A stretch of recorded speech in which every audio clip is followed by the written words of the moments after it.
चलिए ध्यान दें। हम लोग कल देख रहे थे सोशल साइंस का यानी सामाजिक विज्ञान का VVI ऑब्जेक्टिव देख रहे थे। कल जो देखे तो भूगोल वाला देख लिए था, हिस्ट्री वाला पूरा कंप्लीट कर दिया, जितना भी VVI था पूरा करा दिया, ठीक है ना। आज इसका लास्ट है, पार्ट 1 और पार्ट 2 तुम लोग को देखना है। जब भी एग्जाम भी देने जाएगा या तुम लोग इसको 2 बार रिविजन कर लेना। पार्ट 1 जो कल हम भूगोल और हिस्ट्री पढ़ाए थे उसका रिविजन कर लेना और इसका रिविजन कर लेना। जितना भी इसी से तुम लोग को 80 ऑब्जेक्टिव में 40 को बनाना रहता है, तो 40 से ज़्यादा बन जाएगा तुम लोग को बस 2 वीडियो में, लेकिन बनाना तुम लोग को 40 से है, ठीक है ना। जितना VVI ऑब्जेक्टिव है सब करवा दिए हैं। फिर इसके बाद कराएंगे साइंस का, जितना साइंस का ऐसे तो सबका अपलोड है VVI ऑब्जेक्टिव। तुम लोग मेरा फोटो को क्लिक करके प्ले लिस्ट के ऑप्शन में जाके देख सकते हैं। साइंस का भी अपलोड है, हिंदी का भी VVI ऑब्जेक्टिव अपलोड है, ठीक है ना। संस्कृत का भी अपलोड है, सबका अपलोड है। तुम मेरा फोटो को क्लिक करो, प्ले लिस्ट में जाना है, A to Z मिल जाएगा।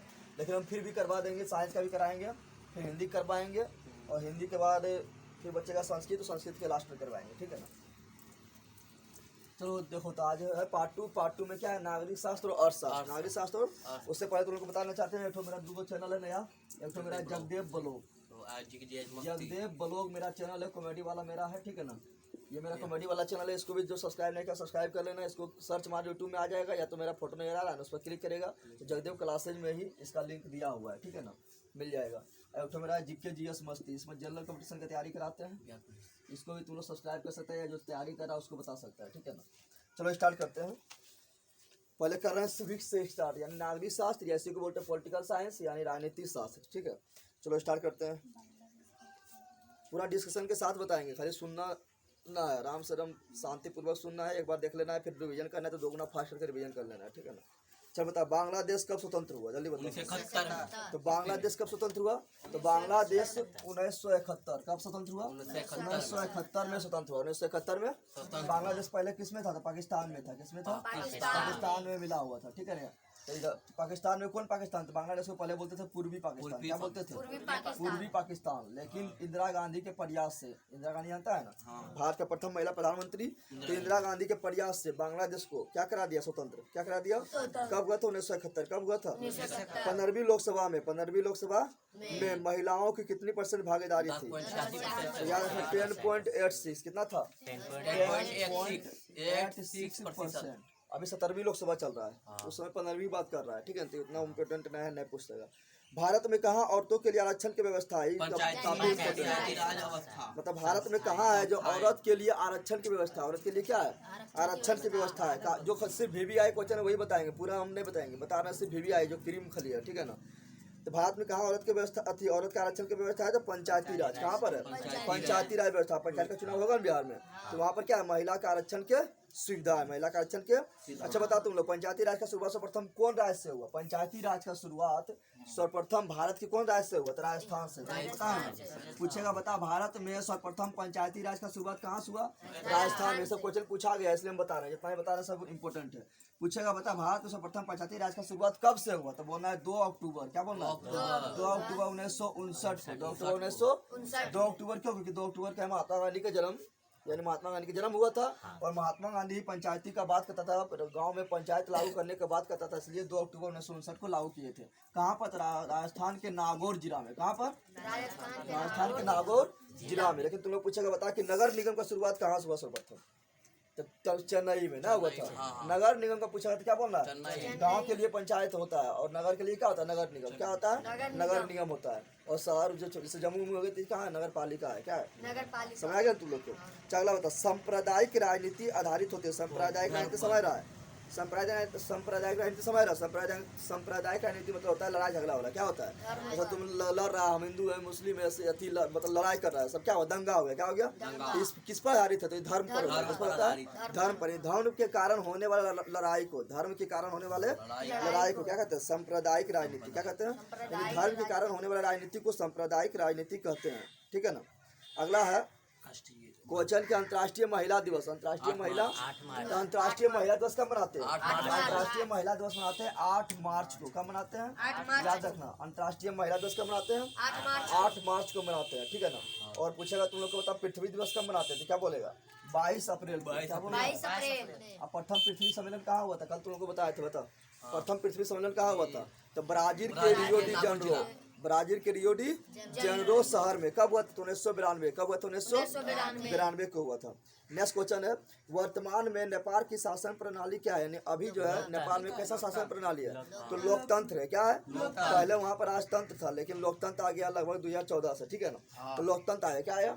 लोकतंत्र आया, ठीक है। और लोकतंत्र का सबसे अच्छा परिभाषा कौन दिया था? तो तुम लोग को बताए थे, अमेरिका का 16वां राष्ट्रपति था अब्राहम लिंकन, बताए थे। तो इसके बारे में क्वेश्चन हर साल पूछता है कि किसने कहा कि लोकतंत्र जनता के द्वारा और जनता के लिए शासन है। तो क्या बोलना? Abraham Lincoln. क्या बोलना? अब्राहम लिंकन बोलना है। अब्राहम लिंकन कहाँ राष्ट्रपति था? तो अमेरिका का 16वां राष्ट्रपति था, और वही कहा था लोकतंत्र जनता के द्वारा जनता के लिए शासन है, ठीक है ना। लोकतंत्र किसे कहते थे? जहाँ पर जनता को अपना सरकार चुनने का अधिकार होता है, वोट देने का अधिकार होता है, उसे बोलते हैं लोकतंत्र। क्या बोलते हैं? और राजतंत्र किसे बोलते हैं? जहाँ राजा का बेटा राजा बनता है, से क्या बोलते हैं? राजतंत्र। भारतीय संविधान के अनुच्छेद 19 में देश के सभी नागरिकों को कौन सा मूल अधिकार दिया गया? अनुच्छेद 19 में देश के सभी नागरिकों को कौन सा अधिकार दिया गया? तो बोला स्वतंत्रता का अधिकार। अनुच्छेद 19 में लिखा हुआ है तुमको कुछ भी बोलने का अधिकार है, गाली किसी ने देना ना, मतलब तुमको बोलने का कुछ अधिकार है, समझ रहा है ना। तुमको जुलूस निकालने का अधिकार है, तुमको संगठन बनाने का अधिकार है, तुमको कोई भी काम करने का अधिकार है। बोले कोई काम करेगा तो तुम बोला हम गाना बेचेंगे, तुम मतलब अच्छा काम करना है, जो मतलब खराब काम ना हो। अब तुम बोलेगा गाना बेचेंगे तो अच्छा काम है, तुम बोलेगा गोला बारूद बेचेंगे अच्छा काम है। तो काम करने का तुमको अधिकार है, कहीं बस जाने का अधिकार है, सब कुछ अनुच्छेद 19 में स्वतंत्रता का अधिकार है। सब स्वतंत्रता किसमें है? अनुच्छेद 19 में। कहाँ? ध्यान दो। अगला क्वेश्चन है, बताओ निम्नलिखित व्यक्तियों में कौन लोकतंत्र में रंगभेद के विरोधी नहीं थे? यानी रंगभेद समझ रहा है ना, रंग के आधार पर भेद करने वाला, यानी काला गोरा का भेद करने वाला जो रंग के आधार पर भेद करता है, तो कौन व्यक्ति था जो मतलब इसका मतलब विरोधी नहीं था? बता तुम लोग। तो याद रखना जेड गूडी। क्या रखना? मार्टिन लूथर किंग तो था ही, बताए थे तुम लोग को, अमेरिका में पढ़ाए थे ना। अमेरिका में रंगभेद का विरोध करने वाला कौन था? तो मार्टिन लूथर किंग ही था ही। महात्मा गांधी तो था ही, भारत में विरोध कर रहा था। ओलंपिक धावक टॉमी स्मिथ और जॉन कार्डिस के बारे में पढ़े हुए किए थे तुम लोग को, नहीं पढ़ाए थे?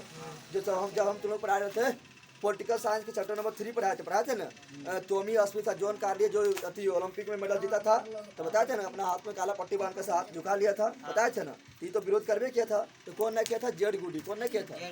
जेड गूडी, ठीक है ना। चलिए ध्यान दो। अगला क्वेश्चन है क्या? अगला क्वेश्चन है, सांप्रदायिक राजनीति किस पर आधारित होता है? सांप्रदायिक मतलब लड़ाई झगड़ा होना। किसमें लड़ाई झगड़ा होना? तो राजनीति में लड़ाई झगड़ा होना किसके कारण होता था? धर्म पर। किससे होता था?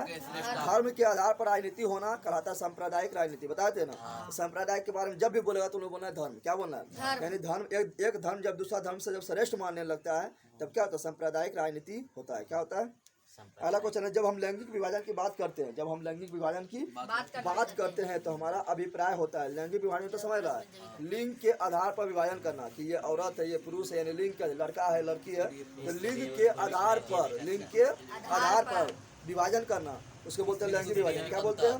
तो लैंगिक विभाजन से क्या तात्पर्य है? तो है स्त्री और पुरुष के बीच में अंतर करना, यानी जैविक अंतर करना, ठीक है ना। इसी को बोलते हैं लैंगिक विभाजन। क्या बोलते हैं? मार दे घंटी। अगला, सत्ता में साझेदारी है सही, क्योंकि सत्ता में साझेदारी समझ रहा है। सत्ता यानी पावर में आने के लिए, कोई भी जाति के पावर में आ जाए, कोई भी धर्म के पावर में आओ, यानी तुम चुनाव लड़ो, तुमको रोकेगा कोई? रोकता है क्या? इसी को बोलते सत्ता में साझेदारी यानी पावर सबके हाथ में है। तो सत्ता में साझेदारी से क्या लाभ है? तो सिंपल बात है, इसमें सभी होगा। क्या अति यहाँ देख, नहीं यहाँ पर होगा क्या? या विविधता को अपने में समेट लेता है। सत्ता में साझेदारी से जितना भी विविधता है, विविधता तो समझ रहा है, इसे सब जाति के लोग, चाहे हिंदू हो, मुस्लिम हो, सिख हो, ईसाई हो, सब लोग सत्ता में आ रहा है, सबको समेट लिया ने। या महिला हो या पुरुष हो, महिला पुरुष भी आ रहा है सब सत्ता में। तो महिला पुरुष से विविधता ना होगा, अंतर ना होगा, तो सबको अपना अंदर समेट लिया है। अमीर हो या गरीब हो, सब सत्ता में आओ, मतलब सब अपना चुनाव लड़ सकता है। तो ये भी क्या अपने अंदर सबको विविधता समेट रहा है ना।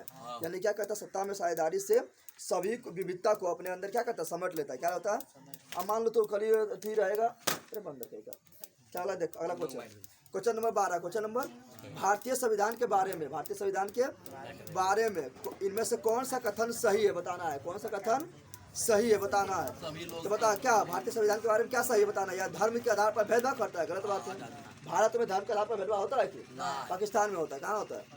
भारत में ना होता है। भारत में सब धर्म समान है, सब धर्म समान है। बी नंबर ऑप्शन है, या एक धर्म को राजकीय धर्म मानता है। नहीं, भारत में कोई भी धर्म राजकीय धर्म नहीं है, अपना धर्म है। यहाँ क्या धर्म निरपेक्ष है, क्या है, धर्मनिरपेक्ष है, ठीक है ना। पाकिस्तान का राजकीय धर्म है क्या, मुस्लिम अथी क्या है, अथी मुसलमान धर्म है, ठीक है ना, यानी क्या मुस्लिम धर्म है क्या है। लेकिन भारत का कोई भी अपना धर्म नहीं है, कोई भी अपना धर्म, वहाँ से यहाँ सभी धर्म का सम्मान होता है, यहाँ धर्म निरपेक्ष है, क्या है, धर्म निरपेक्ष है। सभी लोगों को कोई भी धर्म मानने का आज़ादी देता है, सही बात है। यहाँ पर भारत में तुम कोई भी धर्म मानो, चाहे तुम कोई भी धर्म मानो, हिंदू धर्म मानो या मुस्लिम धर्म मानो या सिख मानो या ईसाई मानो, बुद्ध मानो, ठीक है, जैन मानो, उससे कोई फर्क नहीं पड़ता है। यानी किसी भी व्यक्ति को कोई भी धर्म मानने का आज़ादी है। यानी सी नंबर सही होगा, क्या होगा रे बंदर, यहाँ ध्यान दो, क्या सही होगा, सी नंबर। तुम जितना मारेगा उतना आएगा गदा का, खोले खोले उसको, चलिए ध्यान दे रे बंदर, यहाँ ध्यान दे। अगला क्या है, इंडिका पुस्तक के लेखक कौन है, इंडिका पुस्तक के लेखक, तो इंडिका की पुस्तक के लेखक है मेगास्थनीज, कौन है, मेगास्थनीज। और मेगास्थनीज आता है भारत के किस समय में, तो चंद्रगुप्त मौर्य, चंद्रगुप्त मौर्य जब शासक होता है तब उसी समय आता है कौन, मेगास्थनीज, कौन आता है, यानी इंडिका पुस्तक के लेखक कौन है, मेगास्थनीज, कौन है, मेगास्थनीज। नेक्स्ट क्वेश्चन है, तो चैप्टर 1 का VVI खत्म हो गया। अब चैप्टर 1 जो था, क्या नाम था उसका, उसका नाम था लोकतंत्र में सत्ता की साझेदारी, इसका VVI खत्म हो गया है। अब पहुँचते हैं पॉलिटिकल साइंस के चैप्टर नंबर 2 में, सत्ता में साझेदारी की कार्य प्रणाली, सत्ता में साझेदारी की कार्य प्रणाली। चलो देखो यहाँ, चलिए यहाँ ध्यान दे। तो 1 नंबर क्वेश्चन है, संघ सरकार का उदाहरण है, संघ सरकार का, ये अच्छा समझो, ये इंपॉर्टेंट क्वेश्चन है।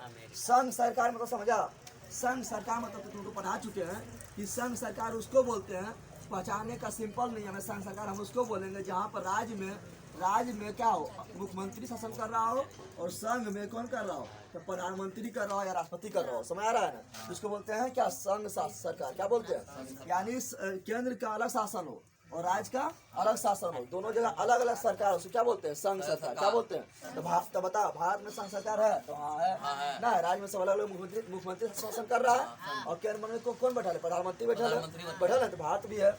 तो भारत हो गया संघ सरकार का उदाहरण, अमेरिका भी हो गया संघ सरकार का उदाहरण, और कौन हो गया, तो कनाडा हो गया संघ सरकार का उदाहरण, और कौन हो गया, तो ऑस्ट्रेलिया हो गया संघ शासन का उदाहरण, समझ आ रहा है।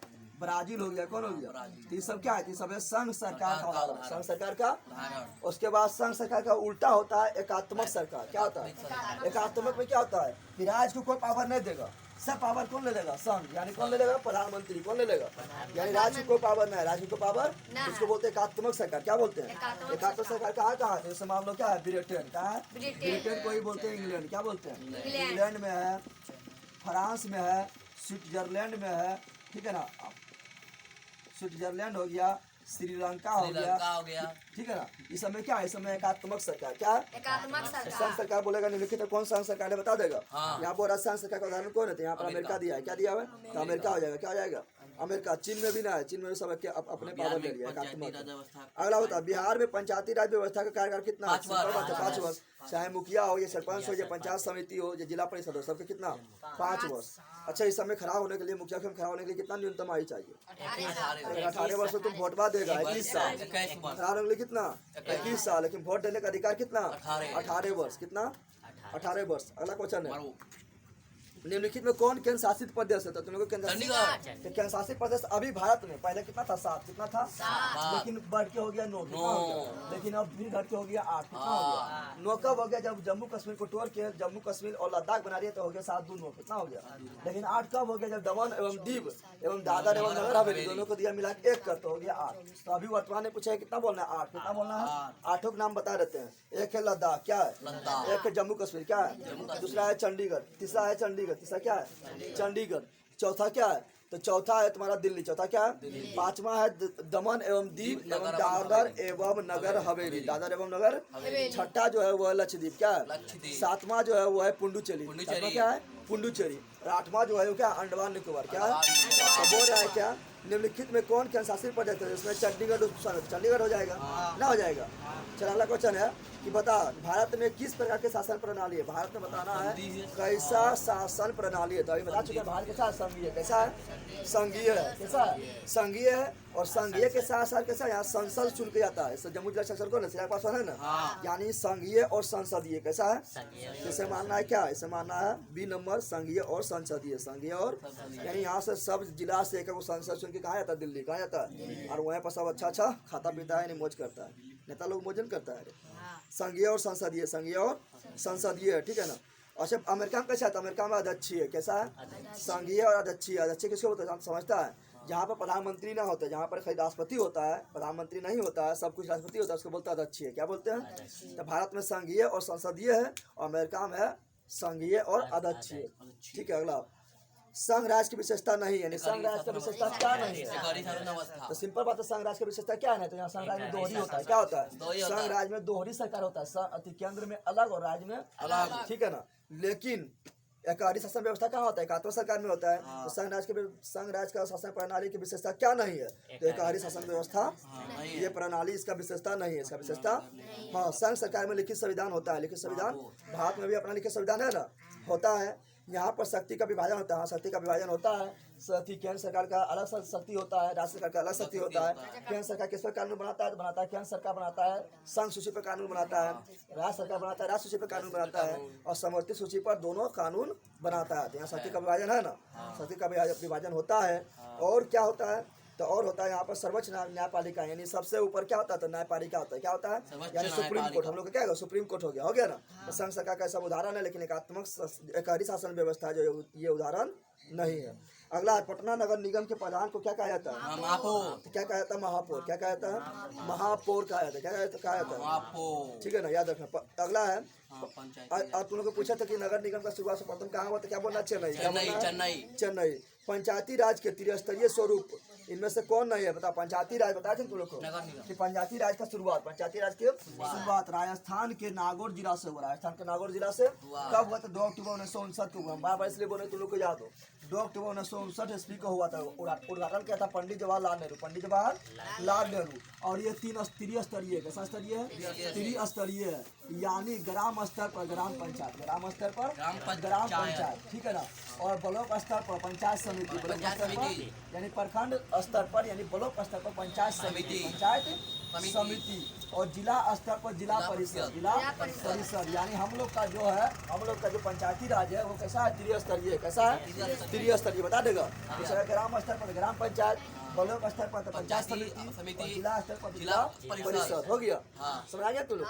ये त्रिस्तरीय है, त्रिस्तरीय का सुझाव कौन दिया था, बलवंत राय मेहता कमेटी। बोलेगा त्रिस्तरीय जो ये दिया, ये कौन दिया, तो बलवंत राय मेहता कमेटी। कोई दिक्कत है।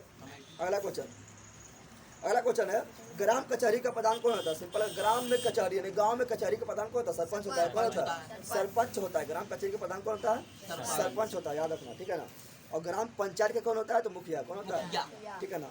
और पंचायत समिति का होता है प्रमुख। अगला ध्यान दे, पूछ रहा है क्वेश्चन नेक्स्ट नंबर की, पंचायती राज व्यवस्था सर्वप्रथम किस राज्य में लागू हुआ, बता चुके हैं, राजस्थान में। कहाँ पर लागू हुआ, तो राजस्थान। राज्य पूछेगा तो राजस्थान, पूछेगा कहाँ, तो बोला राजस्थान के नागौर जिला। पूछेगा कब, तो बोला 2 अक्टूबर 1959। पूछेगा कैसा, तो बोला त्रिस्तरीय। तो दिक्कत है,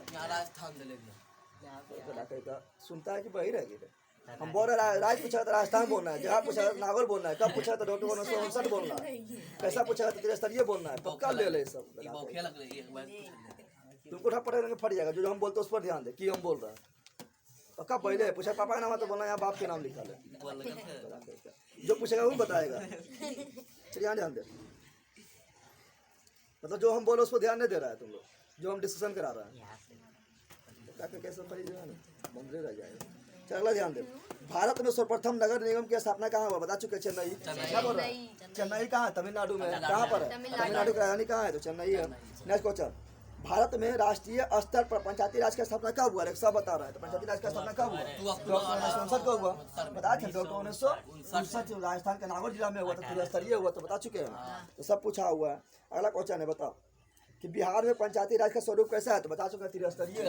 बता चुके हैं, ग्राम स्तर पर ग्राम पंचायत, ब्लॉक स्तर पर पंचायत समिति, जिला स्तर पर जिला परिषद। बता चुके हैं ना, जितना डिस्कशन कराया था वो सब है, सब क्वेश्चन आता है। तो ध्यान तो देना ना है तुम लोग को, हम बार इसलिए बोले कि तुम लोग को याद हो, ताकि एक बार बोलेंगे कितना दिमाग रहेगा पता है तुम लोग को।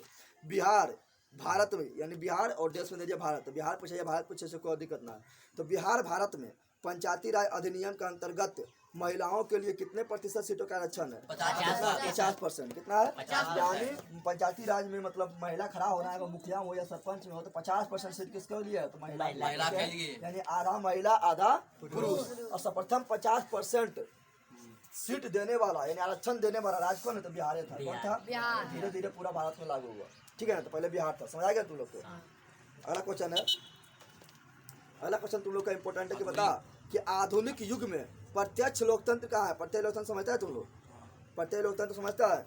प्रत्यक्ष लोकतंत्र उसको बोलेंगे जहाँ सरकार कोई भी कानून बनाएगा, कोई भी काम करेगा तो जनता से पहले पूछेगा तब ये काम करेगा, तो उसको बोलते हैं प्रत्यक्ष लोकतंत्र। क्या बोलते हैं पता? यहाँ पर जीएसटी लागू किया था, हम लोग को पूछने आया नरेंद्र मोदी की। पता जब नरेंद्र मोदी को 12,000 को जो नोटवा बंद किया था तो हम लोग को पूछने आया था ना आया था पूछने। तो भारत में प्रत्यक्ष लोकतंत्र है? भारत में प्रत्यक्ष लोकतंत्र नहीं है। तो भारत में कैसा लोकतंत्र है? तो भारत में अप्रत्यक्ष। कैसा है? यानी यहाँ पर खाली हमको वोट देने का अधिकार है, बाकी वह जितना नियम कानून बनाएगा सब नेतवा अपने बना लेगा, समझ आ गया ना। तो जहाँ सिर्फ वोट देने का अधिकार होता है, कानून के मामला में जनता से नहीं पूछते हैं, उसको बोलते हैं अप्रत्यक्ष। क्या बोलते हैं? तो पूछेगा भारत में कैसा लोकतंत्र है, तो बोलना अप्रत्यक्ष। क्या बोलना है? तो प्रत्यक्ष कहाँ है? तो प्रत्यक्ष संभव होता है छोटा देश में। कहाँ होता है? अब भारत में इतना जनसंख्या है 135 करोड़ लगभग जनसंख्या है, तो सबसे कितने पूछेगा? तो यहाँ पर प्रत्यक्ष संभव है, यहाँ पर प्रत्यक्ष है। क्या है? तो प्रत्यक्ष कहाँ है? तो प्रत्यक्ष याद रखना स्विट्जरलैंड में। कहाँ पर है? स्विट्जरलैंड। क्या रखना है? स्विट्जरलैंड में याद रखना। यहाँ पर कुछ भी करने से पहले सरकार जो है जनता से पूछता है, जनता अगर मना कर देगा तो सरकार तो नेता को कोई पावर न चलेगा। स्विट्जरलैंड में एक बार सबसे पूछा था कि सबको 20-20 लाख रुपया दे दें। यहाँ पर पूछता सबको, भारत में अगर मान लो सरकार पूछता कि सबको 20-20 रुपया दे दें, तो सब लोग बोलता हूँ 20 रुपया में हूँ बोल देता। वहाँ पर 20-20 लाख रुपया पूछा तो सब लोग बोला ना। समझ आ गया तुम लोग को? तो जनता यहाँ पूछता है, समझ आ गया ना, यानी वोट लेता है किधर ज़्यादा है।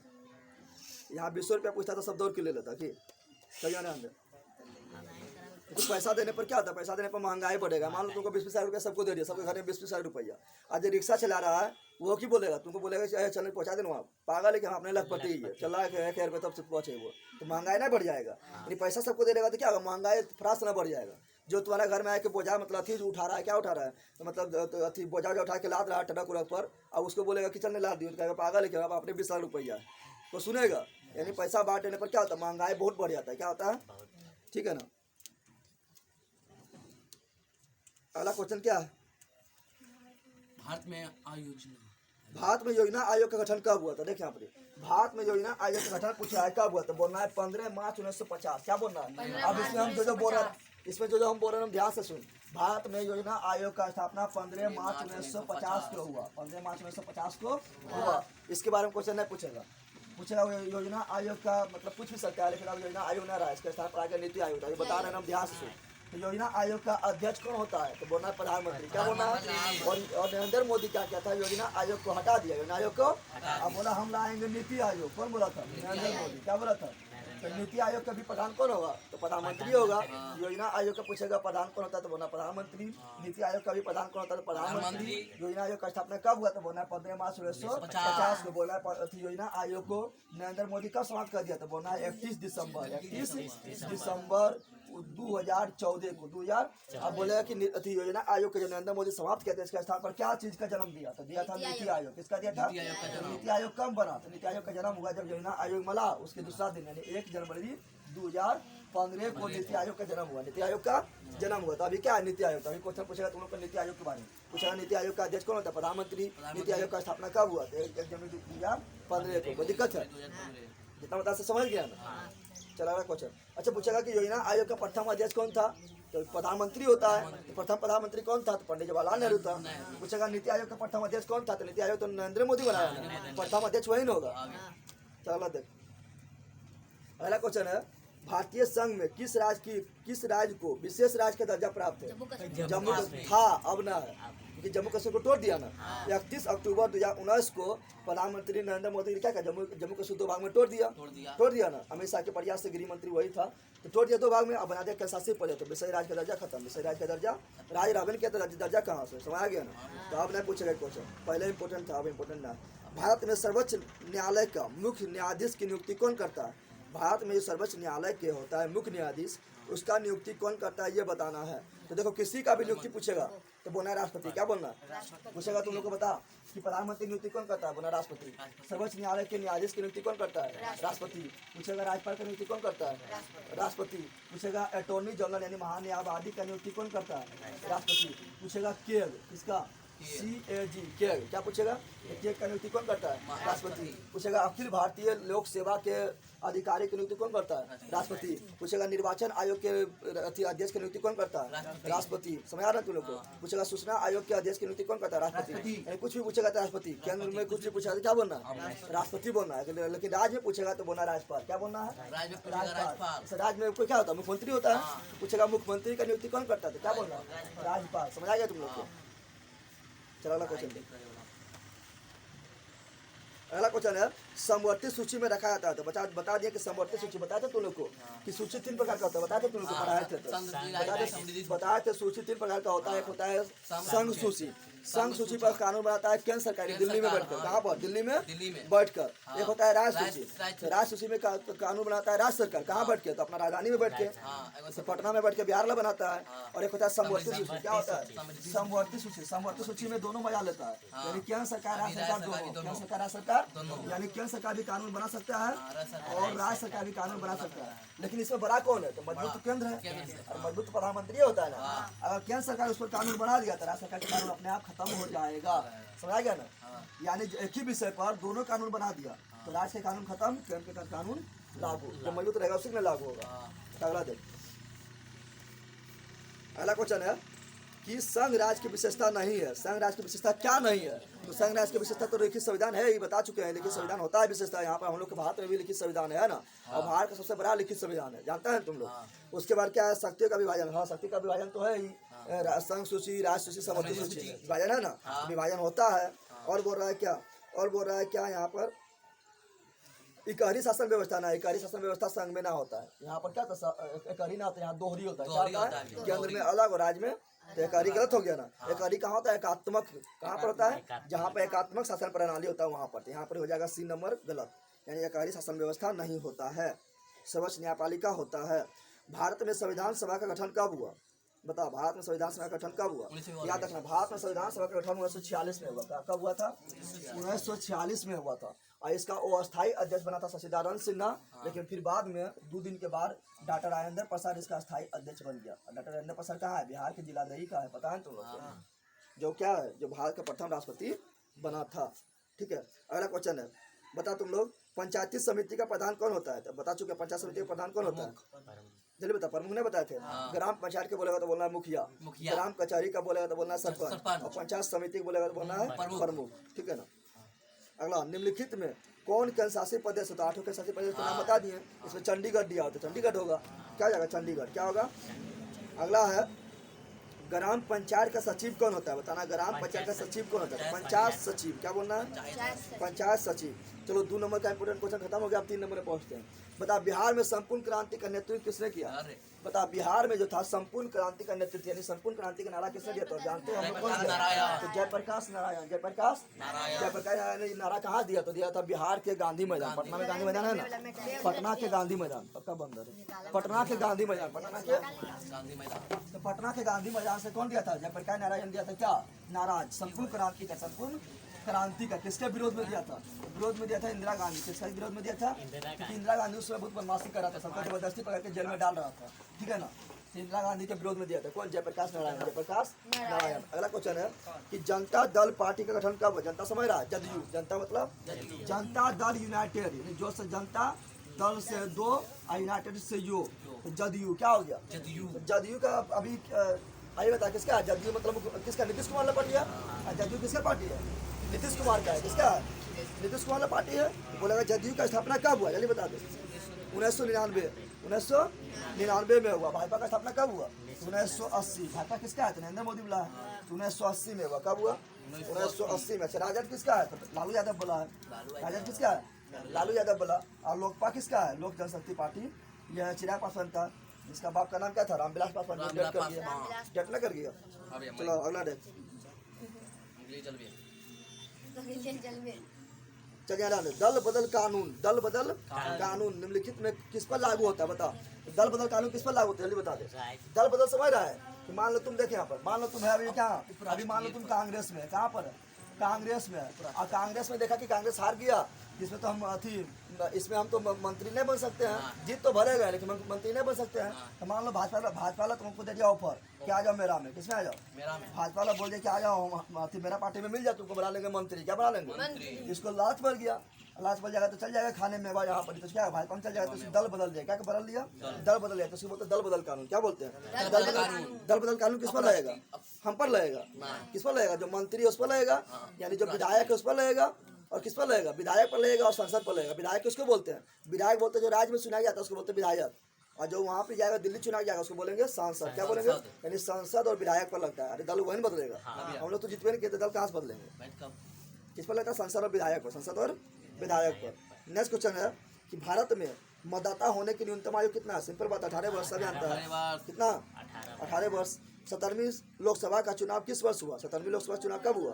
तो बता चुके कि अभी जो चल रहा है 17वीं लोकसभा चल रहा है, और 2019 में चुनाव हुआ था ना, हुआ था, जिसमें नरेंद्र मोदी जीत कर आया था। 2024 तक रहेगा, बताया थे ना। 17वीं लोकसभा भी चल रहा है, जो 2019 में चुनाव हुआ था। चुनाव हो गया। नेक्स्ट क्वेश्चन है बहुत समाज। इम्पोर्टेंट, बहुजन समाज पार्टी के संस्थापक कौन था? याद रखना, काशीराम। क्या रखना? काशीराम बहुजन समाज पार्टी यानी बसपा। किसका? बसपा का संस्थापक है, ठीक है ना। अगला है किसके नेतृत्व में 1977 में जनता पार्टी का सरकार गठन हुआ? बोला किसके नेतृत्व में 1977 में जनता पार्टी की सरकार का गठन हुआ था? तो बताओ किसके नेतृत्व में हुआ था? तो मोरारजी देसाई, मोरारजी देसाई के नेतृत्व में 1977 में सर्वप्रथम कांग्रेस का पराजय हुआ, कांग्रेस का। और मोरारजी देसाई अपना सरकार बनाई, मोरारजी देसाई अपना सरकार बनाया। और मोरारजी देसाई अभी तक भारत में बनने वाला सबसे अधिक उम्र के प्रधानमंत्री कौन है? तो मोरारजी देसाई है। कौन है? मोरारजी देसाई। मोरारजी देसाई। अच्छा बताइए, महिला है कि पुरुष है? मोरारजी देसाई मोरारजी हाँ? महिला है पुरुष है? पुरुष है कदा, पुरुष है। तो महिला समझेगा, लेकिन है पुरुष। क्या है? महिला तो अभी अकेले प्रधानमंत्री बना इंदिरा गांधी। ये क्या है? पुरुष है। क्या है? पुरुष है ना, पुरुष था मतलब मर गया। चलिए सूचना का अधिकार, सूचना का अधिकार संबंधी कानून कब बना? ये बता कब दो। बना? सूचना का अधिकार संबंधी कानून कब बना? 2005 ईस्वी। याद रखना है क्या? 2005 ईस्वी में बना। और सूचना का अधिकार संबंधी कानून सर्वप्रथम कौन राज्य में लागू हुआ? 28 राज्य भारत में है ना। अभी 28 को, पहले 29 को था, लेकिन अब 28 को गया। क्यों हुआ 28 को? क्योंकि जम्मू कश्मीर को खत्म कर दिया, यानी उसको शासी प्रदेश बना दिया। फिर जम्मू कश्मीर जल्दी बन जाएगा राज्य, तो फिर जाएगा 29। कितना हो जाएगा? 29। तो बताओ सर्वप्रथम जो है सूचना का अधिकार 2005 में लागू हुआ, तो कौन राज्य में लागू होता? राजस्थान। क्या बोल रहा है? यानी पंचायती राज के बारे में बोलेगा तब भी राजस्थान, और सूचना का अधिकार के बारे में बोलेगा तब भी राजस्थान, लेकिन नगर निगम के बारे में बोलेगा तो चेन्नई। समझ तो कह रहा है? इतना बोलने के बाद तुम लोग को याद ना होगा तो उठाना पटकेंगे। बार बार एक ही चीज हम बोल रहे हैं जो इम्पोर्टेंट है। अगला क्वेश्चन है, अगला क्वेश्चन जो इम्पोर्टेंट है वो है भारत में, ये तो पूछ लिए। अगला इम्पोर्टेंट क्वेश्चन है, बता कि राजनीतिक दलों की मान्यता और उसको चिन्ह किसके द्वारा प्रदान किया जाता है? राजनीतिक दल, मान लो तुम खड़ा हो गया क्या, हाँ, मान लो तुम खड़ा हो गया बिहार विकास पार्टी में, तो तुमको जो चिन्ह देगा, ठीक है ना, चिन्ह देगा मतलब तुमको चिन्ह देगा ना, जैसे कमल छाप ये सब होता है, तुमको चिन्ह देगा। कौन देगा चिन्ह? जल्दी बताओ, कौन देगा चिन्ह? तो निर्वाचन आयोग देता है। कौन देता है? निर्वाचन आयोग। कौन देता है? निर्वाचन आयोग देता है। सबको जो चुनाव चिन्ह देने का अधिकार इसी को है, ठीक है ना, निर्वाचन आयोग। निर्वाचन और चुनाव करवाने का अधिकार किसको है? तो निर्वाचन आयोग का। किसका है? निर्वाचन आयोग का, ठीक है ना। नेक्स्ट क्वेश्चन बताओ तुम लोग। अगला है बोलोविया में जन संघर्ष का मुख्य कारण क्या था? तो वहाँ पे पानी की कीमत में वृद्धि हो गया। क्या हो गया? पानी की कीमत में बहुत ज्यादा वृद्धि हो गया, जिसके कारण बोलोविया में क्या हुआ? जन संघर्ष। क्या हुआ? जन संघर्ष हुआ। कोई दिक्कत है? नेक्स्ट क्वेश्चन है क्या? अब इसको भी पकड़ेंगे, आप बोलेंगे कल पढ़ाया जो सुना, बहुत दिन से पढ़ रहा है लेकिन सुना नहीं। अच्छा बता, भारतीय जनता पार्टी का चुनाव चिन्ह क्या है? जल्दी बता दो। कमल का फूल। कमल का फूल। कमल है, सब जानता है। कांग्रेस का क्या है? कांग्रेस का पंजा है, पंजा ना। नीतीश कुमार ला जदयू क्या है? जदयू का तीर छापना है। राजद का क्या है? राजद का राजद, राजद यानी लालू यादव वाला लालटेन ना है। और लोकपा यानी रामविलास पासवान यानी चिराग पासवान ला क्या है? लोकपा का झोपड़ी ना है, बोलना पता है। चल नेक्स्ट पता। अगला क्वेश्चन, निम्नलिखित में किसे लोकतंत्र का प्राण बनाया जाता है? किसे लोकतंत्र का प्राण बनाया जाता है? जल्दी बताओ। राजनीतिक दल को, राजनीतिक दल को लोकतंत्र का प्राण बनाया जाता है, क्योंकि राजनीतिक दल जब तक नहीं रहेगा तब तक लोकतंत्र नहीं रहेगा। सिंपल बात है।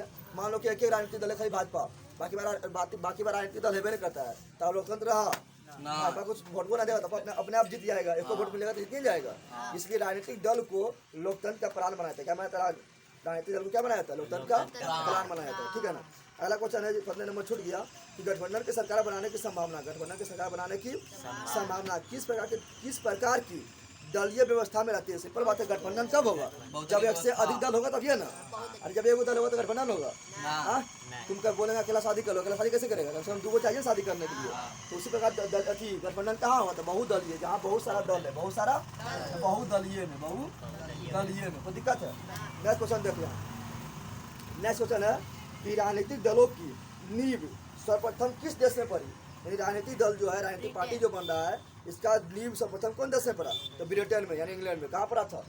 ब्रिटेन यानी इंग्लैंड में, ठीक है ना। नेक्स्ट क्वेश्चन है कि निम्नलिखित में कौन राष्ट्रीय दल नहीं है? राष्ट्रीय दल नहीं है तो लोक जनशक्ति पार्टी जो लोजपा है, बताया था ना, लोक जनशक्ति पार्टी लोजपा, लोजपा लिख दिए, लोजपा। क्या बोल रहा है?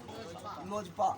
ये जो है मतलब राष्ट्रीय पार्टी नहीं है, क्योंकि राष्ट्रीय पार्टी बनने के तुम्हारा सरकार जो है, तुम्हारा नेतृत्व का सरकार जो है एक से अधिक राज्य में होना चाहिए। एक से अधिक राज्य में, इसका तो बिहार में है नहीं करता, एक से अधिक राज्य में कहाँ से होगा? यानी ये राष्ट्रीय पार्टी नहीं है। राष्ट्रीय पार्टी कौन कौन है? तो यहाँ पे राजद है ना, राजद है, राष्ट्रीय जनता दल है, बहुजन समाज पार्टी में बसपा भी है, और भारतीय जनता दल यानी भाजपा भी है। क्या? भाजपा भी है। नेक्स्ट क्वेश्चन है तुम्हारा, तारी विरोधी आंदोलन। तारी विरोधी आंदोलन निम्नलिखित में किस प्रांत में शुरू किया गया? तो तारी विरोधी यानी तारी के विरोध में महिला लोग क्या कहते हैं? धरना देने लगा कि तारी को बंद करो, तारी को कहाँ पर? आंध्र प्रदेश में। कहाँ पर? याद रखना, कहाँ पर? आंध्र प्रदेश। यानी तारी विरोधी आंदोलन कहाँ लागू हुआ?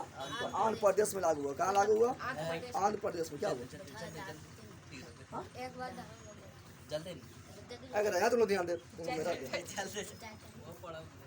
अभी तुम लोग जो ने सुनाएगा उसको पकड़ के कटवाएंगे। रुक अभी, बल जल्दी बोलते। चलिए ध्यान दे। नेक्स्ट क्वेश्चन है, बता कि यहाँ ध्यान दे। नेक्स्ट क्वेश्चन आप पहुँचते चैप्टर नंबर कितना थी? बता, चिपको आंदोलन का संबंध कहाँ से? बता। चिपको आंदोलन जो था उसका संबंध किससे है? जल्दी बता दे। तो चिपको आंदोलन का संबंध है पर्यावरण को बचाने से। पर्यावरण यानी वो चिपको आंदोलन कहाँ हुआ? पहले देखें, जो बोल रहे हैं काफी इंपोर्टेंट है। चिपको आंदोलन से प्रथम कहाँ हुआ था? चिपको आंदोलन हुआ था उत्तराखंड में। कहाँ हुआ था? उत्तराखंड में हुआ था। उत्तराखंड में क्यों हुआ? क्योंकि वहाँ के जो जमींदार लोग था, जो वहाँ के जो ठेकेदार लोग था, वो लोग जमीन का थी, जंगल को काटने का ठेका ले लिया। क्या ले लिया? जंगल को काटने का ठेका ले लिया, ठीक है ना। तो उसी के विरोध में वहाँ के जो आदिवासी था, वहाँ के जो जनजाति था, वो क्या करने लगा? पेड़ को बचाने के लिए, पेड़ को बचाने के लिए पेड़ में चिपक जाता था, पेड़ में चिपक जाता था और पेड़ को काटने नहीं देता था। उसी को बोलते हैं चिपको आंदोलन। क्या बोलते हैं? तो इसका कोई नेता तो होगा ना। नेता पूछता है, बहुत इंपॉर्टेंट है। नेता पूछता है, नेता इसका था सुंदरलाल बहुगुणा। क्या था? सुंदर लाल बहुगुणा, ठीक है ना। काफी इंपॉर्टेंट है। बोलेगा चिपको आंदोलन के नेता कौन था? तो क्या बोलना है? सुंदरलाल बहुगुणा। सुंदरलाल, इसको इंग्लिश में नहीं बोलना तुमने, इंग्लिश में नहीं बोलना कि ब्यूटीफुल, रेड, बहु मतलब बहुत, यानी वेरी, गुड मतलब क्वालिटी, ऐसे नहीं बोल देना। सुंदरलाल बहुगुणा। क्या होगा? सुंदरलाल बहुगुणा। यहाँ ध्यान दे। अगला क्वेश्चन इंपॉर्टेंट है, नर्मदा बचाओ आंदोलन संबंधित बता। नर्मदा बचाओ आंदोलन किससे संबंधित है? ये भी पर्यावरण से। किससे है? नर्मदा बचाओ आंदोलन गुजरात में जो बन रहा था, नर्मदा नदी पर जो बांध बन रहा था, उसके विरोध में वहाँ पर पर्यावरण को बचाने के लिए, क्योंकि आसपास के क्षेत्र जब बांध बनेगा तो पानी टिकेगा, आसपास के क्षेत्र डूब जाएगा, तो वहाँ के जो लोग था विरोध कर दिया। ये भी पर्यावरण से। किससे है? लेकिन पूछेगा बता, नर्मदा बचाओ आंदोलन के नेता कौन था? इससे चिपको आंदोलन के नेता कौन था?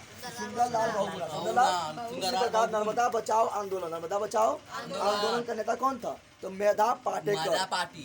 पटक देंगे फट जाएगा जानने का। यहाँ बता, देख रहा हूँ आपके बगल में, सुन पहले ध्यान से की बोल रहा। मेधा पाटेकर, मेधा पाटेकर, यहाँ ध्यान दे। नेक्स्ट क्वेश्चन है, बता कि चिपको आंदोलन कहाँ प्रारंभ हुआ? बता चुके उत्तराखंड में, बता चुके हैं ना। उत्तराखंड में प्रारंभ हुआ, सुंदरलाल बहुगुणा के नेतृत्व में प्रारंभ हुआ, बता चुके हैं ना। बता, सूचना के अधिकार कहाँ शुरू हुआ? बता चुके हैं। सूचना का अधिकार पूछा तो बोलना राजस्थान। कहाँ बोलना है?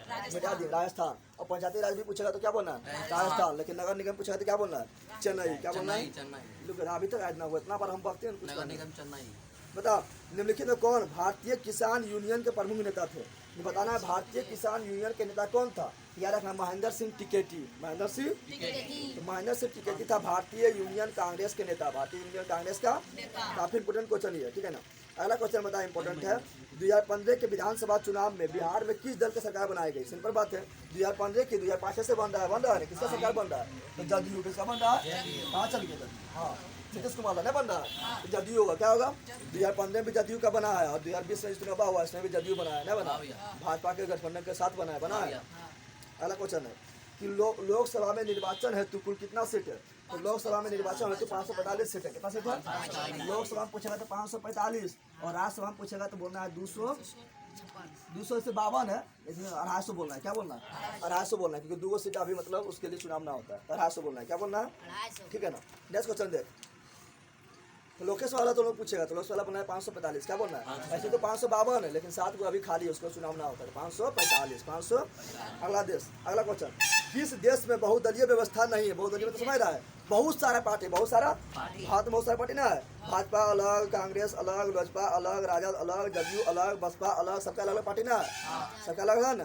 बताना कि बहुदलीय पार्टी कहाँ ना है, यहाँ पूछ रहा है। क्या यहाँ पूछ रहा है बहुदलीय व्यवस्था कहाँ ना है? तो भारत में तो हमें करता है, पाकिस्तानों में है, बांग्लादेश में भी है, लेकिन ब्रिटेन में ना है। ब्रिटेन में एक ही पार्टी, यानी बार बार उसी पटियाला जीत के आएगा ना, आएगा ये ब्रिटेन होगा। क्या होगा? ठीक है ना। अमेरिका में कितना पार्टी होता है? अमेरिका में 2 पार्टी होता है। कितना होता है? 2 ही पार्टी होता है, यानी अमेरिका में 2 दलीय है। नेक्स्ट क्वेश्चन, गठबंधन सरकार की पकड़ प्रशासन पर होती है। बता, गठबंधन सरकार की पकड़ प्रशासन पर कैसी होती है? अब मान लो तुम लोग को काम कर रहा है, तुम अकेला काम करेगा, कोई बिजनेस स्टार्ट किया, ठीक है ना, अकेला काम करेगा तो तुम्हारा पकड़ मजबूत होगा, जो डिसीजन लेना है तुम अच्छा से लेगा, नहीं लेगा। अब तुम लोग 5 पार्टनर मिल गया, अब पाँचों को डिसीजन लेगा तो लड़ने ना लगेगा आपस में। तू बोलेगा हम ही करेंगे, तुम तो वो बोलेगा हम ही नहीं करेंगे, तो डिसीजन क्या होगा? पकड़ क्या होगा? ढीला कर जाएगा। तो गठबंधन में क्या होता है? एक से अधिक सरकार मिल जाता है, तो उस पर सरकार पर पकड़ कैसा होता है? ढीला होता है। क्या होता है? जब तुम अकेला रहेगा पावर में तो तुम्हारा मर्जी चलेगा ना, और सब लोग मिलकर जब सोचेगा तो क्या होगा? ढीले पकड़ होगा। तो गठबंधन की सरकार में क्या होता है? ढीला पकड़। क्या होता है? यहाँ पर क्या है? कितना नंबर क्वेश्चन है? 31 नंबर। कैसा जाएगा? ढीला। कैसा जाएगा? अगला है, गठबंधन सरकार के पकड़ प्रशासन पर कैसा होता है? ढीला होता है। क्या होता है? ढीला। ठीक है ना। 15वीं लोकसभा चुनाव में पूर्व लोकसभा में महिलाओं की भागीदारी कितनी थी? 15वीं लोकसभा में कितना था? 10%। कितना था? उससे पहले था 10%, उससे पहले था 10%। आगे बढ़। अगला है, निम्नलिखित राजनीतिक दलों में कौन क्षत्रिय दल है? क्षत्रिय में तो समझ रहा, मतलब अपने राज्य में सिमट कर आ गया, अलग राज्य में नहीं फैल पाया, तो उसको बोलते हैं क्षत्रिय। क्या बोलते हैं? और राष्ट्रीय किसको बोलते हैं? समझ आ रहा है? जो एक से अधिक राज्य में इसका सरकार चल रहा है उसको बोलते हैं राष्ट्रीय। क्या बोलते हैं? यहाँ बोले क्षत्रिय राज्य कौन है? बता कौन क्षत्रिय राज्य है? तो कांग्रेस तो एक से अधिक राज्य में है, कांग्रेस तो पूरा भारत में फैला था ना, तो कांग्रेस तो राष्ट्रीय दल है। भाजपा भी क्या है? राष्ट्रीय दल है, जो एक से अधिक राज्य में फैला हुआ है, सी नंबर भी क्या है? राष्ट्रीय दल। और भारतीय कम्युनिस्ट पार्टी, यानी कम्युनिस्ट पार्टी भी एक से अधिक राज्य में, लेकिन तृणमूल कांग्रेस क्या है? ये कहाँ पर है? ये क्षत्रिय दल। क्या है? इससे क्वेश्चन आएगा, ठीक है ना, इतना ध्यान नहीं देना है। जो हम बताते, जिसको हम डिसीजन कराते हैं उस पर ध्यान देना है ज़्यादा, ठीक है ना। अगला क्वेश्चन है, बता कि निम्नलिखित में कौन सा कार्य राजनीतिक दल नहीं करता? राजनीतिक दल कौन का राजनीतिक दल नहीं करता है? बता दे। तो अफसरों की बहाली करना राजनीतिक दल थोड़े करता है, उसके लिए तो आयोग अलग से बनल होता है। अरे कोई भी नौकरी किसी को देना तो उसके लिए आयोग बना होता है ना, राजनीतिक दल थोड़े करता है। इसका हो जाएगा सी नंबर। क्या हो जाएगा? हाँ, चुनाव लड़ने के काम राजनीतिक दल करता है। प्राकृतिक आपदा में राहत पहुंचाएगा तो हाँ आता रहता है ना, कहीं अब बाढ़ उड़ जाएगा तो आएगा सर्वे करने, ऊपर से देखेगा कौन आएगा? मुख्यमंत्री ऊपर से चल जाएगा, दौरा करके नहीं जाता है, तो उसे प्राकृतिक आपदा में राहत पहुंचाना आता है। सरकार की आलोचना करता है, हाँ करता है, विपक्षी दल आलोचना नहीं करता है, तो सी नंबर इसका सही होगा। अफसरों की बाहरी नहीं करता है। अगला क्वेश्चन है 35 नंबर क्वेश्चन, राजनीतिक दल का आयस है। राजनीतिक दल का क्या आयस है? राजनीतिक दल में क्या होता है? क्या व्यक्ति होता है? क्या दल मतलब पार्टी, दल मतलब पार्टी में एक साथ ही व्यक्ति होता है ना, तो जाएगा व्यक्तियों के समूह से। व्यक्तियों के, अरे अफसर के समूह राजनीतिक दल थोड़े होता है, नहीं होता है। फिर बी नंबर में दिया हुआ सेना के समूह, सेना समूह भी ना होता है। डी नंबर में दिया हुआ किसान का समूह, किसान का समूह राजनीतिक दल होता है क्या? नहीं, किसका समूह राजनीतिक दल होता है? व्यक्ति के समूह, व्यक्ति के। अब व्यक्ति समूह कुछ भी हो सकता है, उसमें किसान भी हो सकता है, कोई भी हो सकता है, कोई दिक्कत थोड़ी है। अगला 36 नंबर क्वेश्चन है कि दलित पैंथर्स के कार्यक्रम में निम्नलिखित में कौन संबंधित नहीं थे? है तो डी, इसका हो जाएगा औद्योगिक मजदूर। क्या जाएगा? यानी उद्योग में काम करने वाला मजदूर जो है दलित पैंथर्स, दलित के लिए जो यूनियन बना था उसका नाम है दलित पैंथर्स। क्या है? जिसमें औद्योगिक मजदूर शामिल नहीं था। कौन शामिल था? तो जाति प्रथा के उन्मूलन के लिए शामिल था, दलित सेना भी शामिल था, और भूमिहीन गरीब भी शामिल था। अब अगला इंपॉर्टेंट क्वेश्चन पर पहुँचते हैं। नेक्स्ट चैप्टर है 4 नंबर, लोकतंत्र की उपलब्धियाँ। लोकतंत्र की, इसमें ज़्यादा इंपॉर्टेंट क्वेश्चन है, छोटे छोटे फटाफट बता। लोकतंत्र की उपलब्धियाँ में सबसे अधिक सहायक क्या है? जल्दी बता। लोकतंत्र की उपलब्धियाँ में लोकतंत्र को उपलब्धि मिला है, जिसमें सबसे अधिक सहायक क्या है? तो विकास। क्या है? सिंपल बात है, लोकतंत्र कितना उपलब्धि उसको मिला है, तो उसका विकास देखेंगे। किससे देखेंगे? विकास। आंसर क्या होगा? विकास। क्या होगा? लेकिन तुमको पूछेगा कि लोकतंत्र के विकास में सबसे अधिक बाधा क्या है? तो बोलना वो शिक्षा। क्या बोलना? शिक्षा। सुनाया तुम लोग को? जब पूछेगा लोकतंत्र के विकास में सबसे अधिक बाधा क्या है, तो वो शिक्षा है। शिक्षा नहीं बोल देना कदा, वो शिक्षा। वो शिक्षा बोलना है। लेकिन पूछेगा लोकतंत्र की उपलब्धियां में क्या है, तो बोलना विकास। क्या बोलना है? अरे वो शिक्षा रहता तभी ना तुम लोग को बोलेगा चल दारू पिला देंगे भटवा मार के आ जाएगा। वो शिक्षा कारण नहीं मारता है। 500 रुपया देंगे तो उसी का तुम भटवा देख चला आएगा। खस्सी खिला देगा उसी को भटवा देख चला आएगा। तो ये होगा शिक्षा। क्या हो गया? ये सबसे बड़ा बाधा। अगला क्वेश्चन इंपॉर्टेंट है कि भारत में किस तरह के लोकतंत्र की व्यवस्था की गई। तो बता चुके हो, प्रत्यक्ष नहीं बताए थे। प्रत्यक्ष कहाँ था? स्विट्जरलैंड में बताए थे ना।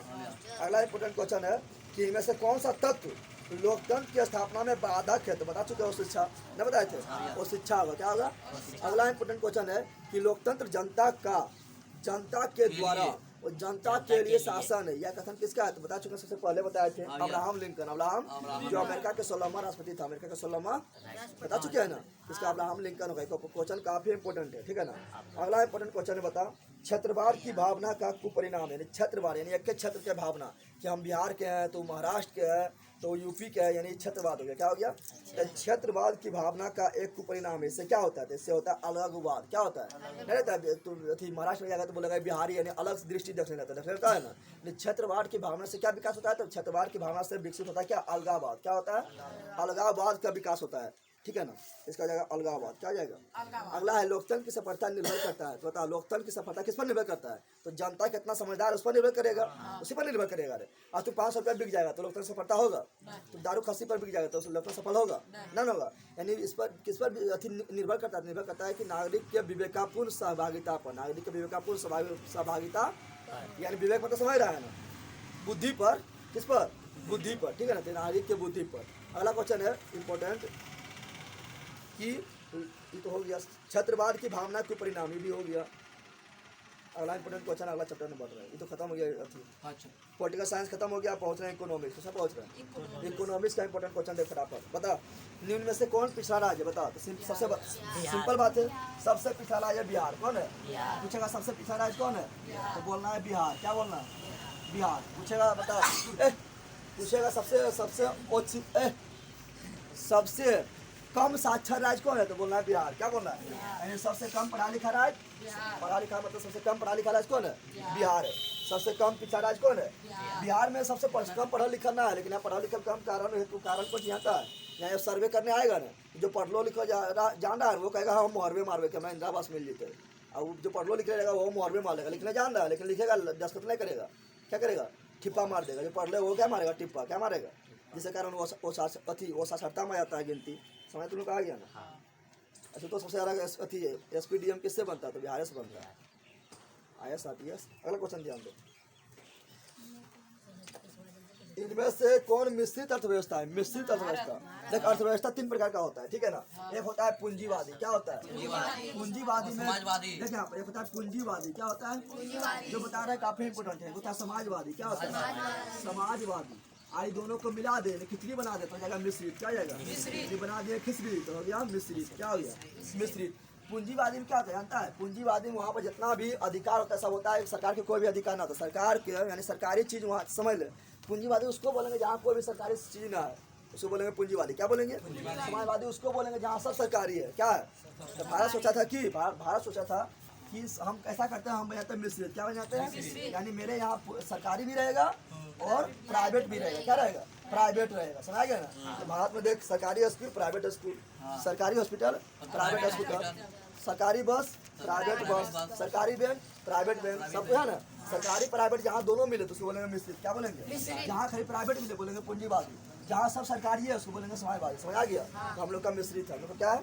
यानी हम लोग का खिचड़ी है, ठीक है ना। नेक्स्ट क्वेश्चन देख, निम्नलिखित है किसको प्राथमिक क्षेत्र भी कहा जाता है? प्राथमिक क्षेत्र। देख यहाँ पे एक रौठा पटक देंगे फट जाएगा। जब उतना अच्छा पढ़ा है तभी कृषि क्षेत्र बोली। देख रहा है वहाँ पे लठी बात। किसको प्राथमिक क्षेत्र कहते हैं? देख क्षेत्र 3 प्रकार का होता है। क्षेत्र कितना प्रकार का होता है? एक होता है प्राथमिक, एक होता है द्वितीयक, एक होता है तृतीयक। प्राथमिक बोलते हैं किसको? तो बोलते हैं प्राथमिक बोलते हैं कृषि क्षेत्र कृषि को। क्षेत्र। किसको बोलते हैं? कृषि क्षेत्र में कौन कहा था? कृषि क्षेत्र में खेती तुम्हारा आ जाएगा, पशुपालन आ जाएगा, मुर्गी पालन आ जाएगा, भेड़ पालन आ जाएगा, मछली पालन आ जाएगा, जितना पालन है सब किसमें आएगा? कृषि में। क्या आएगा? उसके बाद वहाँ से कृषि से उठा उसको ले चला फैक्ट्री में, तो फैक्ट्री आ जाएगा द्वितीय क्षेत्र। किसमें आएगा? द्वितीय क्षेत्र में। इसलिए द्वितीय क्षेत्र को हम औद्योगिक क्षेत्र भी कहते हैं, औद्योगिक क्षेत्र भी।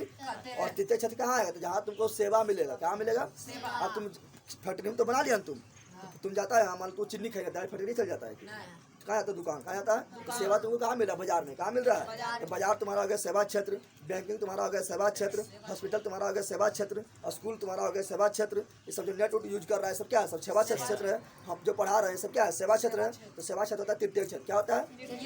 अब बात आता है कि सबसे ज्यादा फायदा किसमें होता है? सबसे ज्यादा फायदा होता है सेवा क्षेत्र में। किसमें होता है? सेवा क्षेत्र में सबसे ज्यादा इनकम है। किसमें है? और सबसे कम इनकम किसमें है? तो सबसे कम इनकम है प्राथमिक क्षेत्र में। किसमें है? प्राथमिक क्षेत्र। यानी कि सिंपल बात है, खेत में सबसे कम इनकम ना है। खेत में सबसे ज़्यादा इनकम होता है तो सब अंबानी बना रहता है, ना बना रहता है। और जियो जो दे रहा है क्या है? अंबानी दे रहा है तो अंबानी सबसे अमीर है। क्यों? क्योंकि सेवा क्षेत्र क्या है? और सेवा क्षेत्र में सबसे ज़्यादा इनकम होता है। पता है ना? समझ गया ना?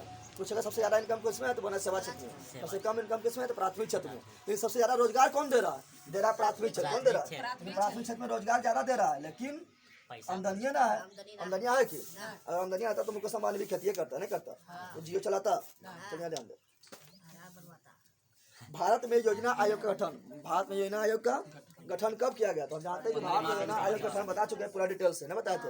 भारत में योजना आयोग का गठन 15 मार्च 1950 को हुआ था, जिसको 31 दिसंबर 2014 को नरेंद्र मोदी समाप्त कर दिया। और फिर 1 जनवरी 2015 को नीति आयोग ला दिया। योजना आयोग नीति आयोग दोनों का प्रधान कौन होता है? प्रधानमंत्री होता है। बता चुके हैं ना? चलो अगला देख। अगला है जवाहर रोजगार योजना कब लागू हुआ? जवाहर रोजगार योजना कब लागू हुआ? तो 1989 बोलना है। क्या बोलना है? और जवाहर रोजगार योजना कब बोलना है? 1989। अगला बता, राष्ट्रीय विकास परिषद का गठन कब हुआ? राष्ट्रीय विकास परिषद का गठन हुआ था 1952 में। कब हुआ था? 1952 में हुआ था। और राष्ट्रीय विकास परिषद का अभी अध्यक्ष होता है प्रधानमंत्री। कौन होता है? इसका याद रखना 1952। क्या रखना है? 1952।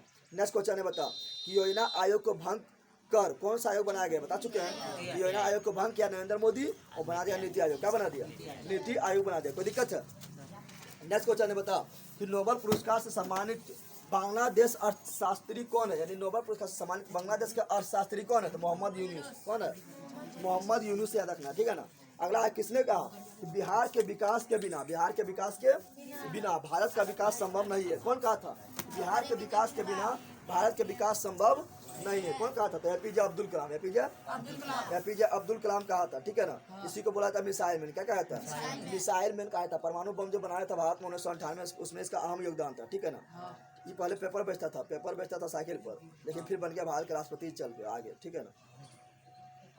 तो एपीजे अब्दुल कलाम होगा, ठीक है। अगला क्वेश्चन, जिस देश की राष्ट्रीय आय अधिक होता है, जिस देश की राष्ट्रीय आय अधिक होती है वह देश कहलाता है। तो विकसित कहलाएगा। जिसका अधिक आय वो विकसित, जिसका बहुत कम आय तो क्या होगा? वो विकसित। क्या होगा? और जिसका बीचे में रहता ज़्यादा रहता कम वो होगा क्या? तो जिसका क्या विकसित हो गया, जो सबसे ज्यादा क्या हो? विकसित। क्या जो सबसे कम है वो क्या हो गया? वो विकसित। और जो बीचे में वो विकासशील। तो भारत क्या है? विकासशील। भारत क्या है? विकासशील।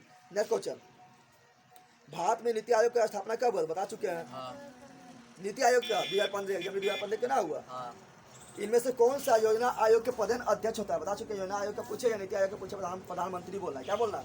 प्रधानमंत्री। तुम लोग लाइक किया कि नहीं रे? इतना डीप बकरे लाइक कर। चला देख, किस क्षेत्र को तृतीय क्षेत्र कहा जाता है? ये बता। सेवा क्षेत्र बता चुके हैं। प्राथमिक क्षेत्र को कृषि क्षेत्र कहते हैं, द्वितीय क्षेत्र को औद्योगिक क्षेत्र कहते हैं, और तृतीय क्षेत्र को सेवा क्षेत्र कहते हैं। नेक्स्ट क्वेश्चन, किस क्षेत्र को द्वितीय क्षेत्र कहते हैं? बता चुके हैं। किसको? तो उद्योग को। किसको बोलेंगे? तो उद्योग को। भारत की आर्थिक व्यवस्था कैसा है? तो बता चुके हैं। मिश्रित। कैसा है? मिश्रित। बता चुके हैं ना? अब 2 नंबर में राज्य एवं राष्ट्र की आय। राज्य एवं राष्ट्र की, इसमें जो इंपॉर्टेंट क्वेश्चन है बता रहे हैं। भारत में वित्तीय वर्ष कहा जाता है। भारत में वित्तीय वर्ष, तो भारत में वित्तीय वर्ष जो स्टार्ट होता है 1 अप्रैल से 31 मार्च। याद रखना, 1 अप्रैल से 31 मार्च। और 1 अप्रैल को हम लोग मनाते हैं मूर्ख दिवस। याद है? यानी मूर्ख से शुरू होगा, देवला विद्वान बन जाएगा। 1 अप्रैल से 31 मार्च। 1 अप्रैल से 31 मार्च। अगला, भारत में किस राज्य की प्रति व्यक्ति आय सर्वाधिक है? सिंपल बात है, गोवा का। गोवा ब्रिटेनिक है, लेकिन वहाँ पर क्या राष्ट्रीय आय बहुत ज़्यादा है। सब लोग वहीं ना, फिल्म उनके ज़्यादा शूटिंग वहीं होता है, गोवा में होता है। छोटा सा राज्य है लेकिन बहुत विकसित है, इसलिए वहाँ का आय क्या है ज़्यादा, क्या है ज़्यादा। सबसे कम आय किसका है, तो बिहार का है। बिहार का। ठीक है ना, कम पूछेगा तो हम बिहार मार देना, तुम पूरा गर्व के साथ। हाँ, समझ आ गया ना। बिहार में रही तो कहाँ मार झारखंड। जरा इसमें तुम पूछेगा सबसे अधिक आय किसका है, तो बिहार में मारेगा, पक्का ले लो इसे। कितना जानते, बिहार के किस जिला का, बिहार के किस जिला का प्रति व्यक्ति आय सर्वाधिक है, प्रति व्यक्ति आय, सर्वाधिक तो सिंपल बात है, कौन जिला का प्रति व्यक्ति आय सर्वाधिक होगा, कब राजधानी होगा, राजधानी क्या है, पटना, क्या है, तो पटना जिला, क्या बोलना है, अब तुम लोग पटना जिला है, नहीं सुनना कि राजधानी, तो राजधानी है लेकिन उसको जिला भी है। ठीक है ना। अगला क्वेश्चन, दादा भाई नौरोजी ने सर्वप्रथम आय का अनुमान कब लगाया था, तो दादा भाई नौरोजी ने 1868 ईस्वी में, कब, 1868 ईस्वी में भारत का राष्ट्रीय आय का अनुमान लगाया। राष्ट्रीय आय होता है एक साल में, यानी एक साल में तुम्हारा कितना कमा हुआ एक व्यक्ति का। प्रति व्यक्ति आय मतलब क्या हुआ, प्रति व्यक्ति आय मतलब हुआ कि एक साल में एक व्यक्ति कितना कमाया, एक साल में एक व्यक्ति कितना कमाया, उसको तो प्रति व्यक्ति आय क्या बोलते हैं। तो 1868 ईस्वी में दादा भाई नौरोजी ने पता लगाया था, और उस समय बताया था कि दादा भाई नौरोजी कि भारत प्रति व्यक्ति आय है 20 रुपया, कितना है, 20 रुपया। यानी एक साल में यहाँ का भारत का प्रति व्यक्ति 20 रुपया कमाता है, कितना कमाता है, 20 रुपया कमाता है, कब, 1868 में। और अपना पुस्तक लिखा था दादा भाई नौरोजी, क्या, the poverty and un-British rule in India, the poverty and un-British rule in India, उसने बताया था 20 रुपया, कितना बताया था, तुम लोग गाना निकालता 2 रुपया वाला। चलिए ध्यान दो,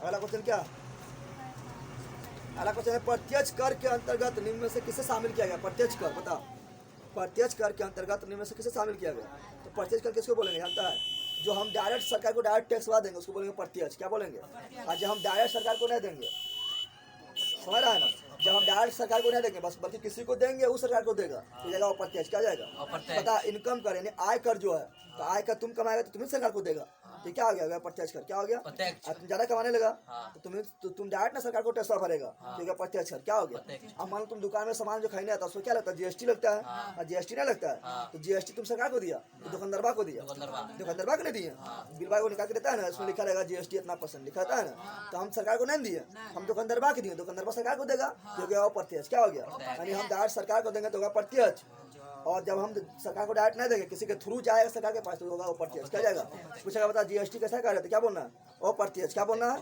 पूछेगा आय कर यानी इनकम टैक्स कैसा करे तो बोलना है प्रत्यक्ष, क्या बोलना है, प्रत्यक्ष। समझ तुम लोग आया, बताओ उपहार कर जो होता है कैसा है, प्रत्यक्ष को प्रत्यक्ष है, उपहार मतलब समझ रहा है, उपहार मतलब इसने समझ कि शादी उदी में जो मिलता है गिफ्ट उसके वो बोला नहीं, उपहार मतलब हो गया कि मान लो तुम गया कहाँ पर, केबीसी खेलने गया, क्या खेलने गया, केबीसी खेलने गया, और 7 करोड़ रुपया जीत गया, तो ये तुम्हारा उपहार हो गया, क्या हो गया, अब बता 7 करोड़ जीता तुम, तो तुम्हारा टैक्स भरेगा कौन, अमिताभ बच्चन भरेगा, नहीं भरेगा, तुम ही भरेगा, तुम भरेगा तो क्या हो गया प्रत्यक्ष कर, क्या हो गया प्रत्यक्ष कर, समझा तुम लोग। चलो अगला क्वेश्चन दो, अगला क्वेश्चन है इंपोर्टेंट क्वेश्चन कि मनुष्य के आर्थिक जीवन में, मनुष्य के आर्थिक जीवन में सबसे महत्वपूर्ण क्या है, पहले बताओ, पैसा है, मुद्रा। सुना, मुद्रा, मुद्रा मतलब पैसा, मुद्रा मतलब तभी नहीं बोलता है कि क्या बोलता है, बाबू बड़ा ना भैया, सबसे बड़ा रुपया, सबसे बड़ा कौन है, रुपया, कौन है, मुद्रा के कार्य, मुद्रा कार्य कौन चीज है, सब कुछ है, मूल्य का मापन भी करता है कि 10 रुपया का है, ये 2 रुपया वाला है, क्या मना बोलता है 2 रुपया तो 2 रुपया है, फिर संचय भी होता है, बैंक में जमा कर देते हैं, फिर भुगतान भी करते हैं, सब है, क्या करते हैं सब है। हाँ? कल 5:30 बजे आज रक्षाबंधन से छुट्टी है तो 2-3 दिन लगातार छुट्टी हो गई। चलिए यहाँ ध्यान दे,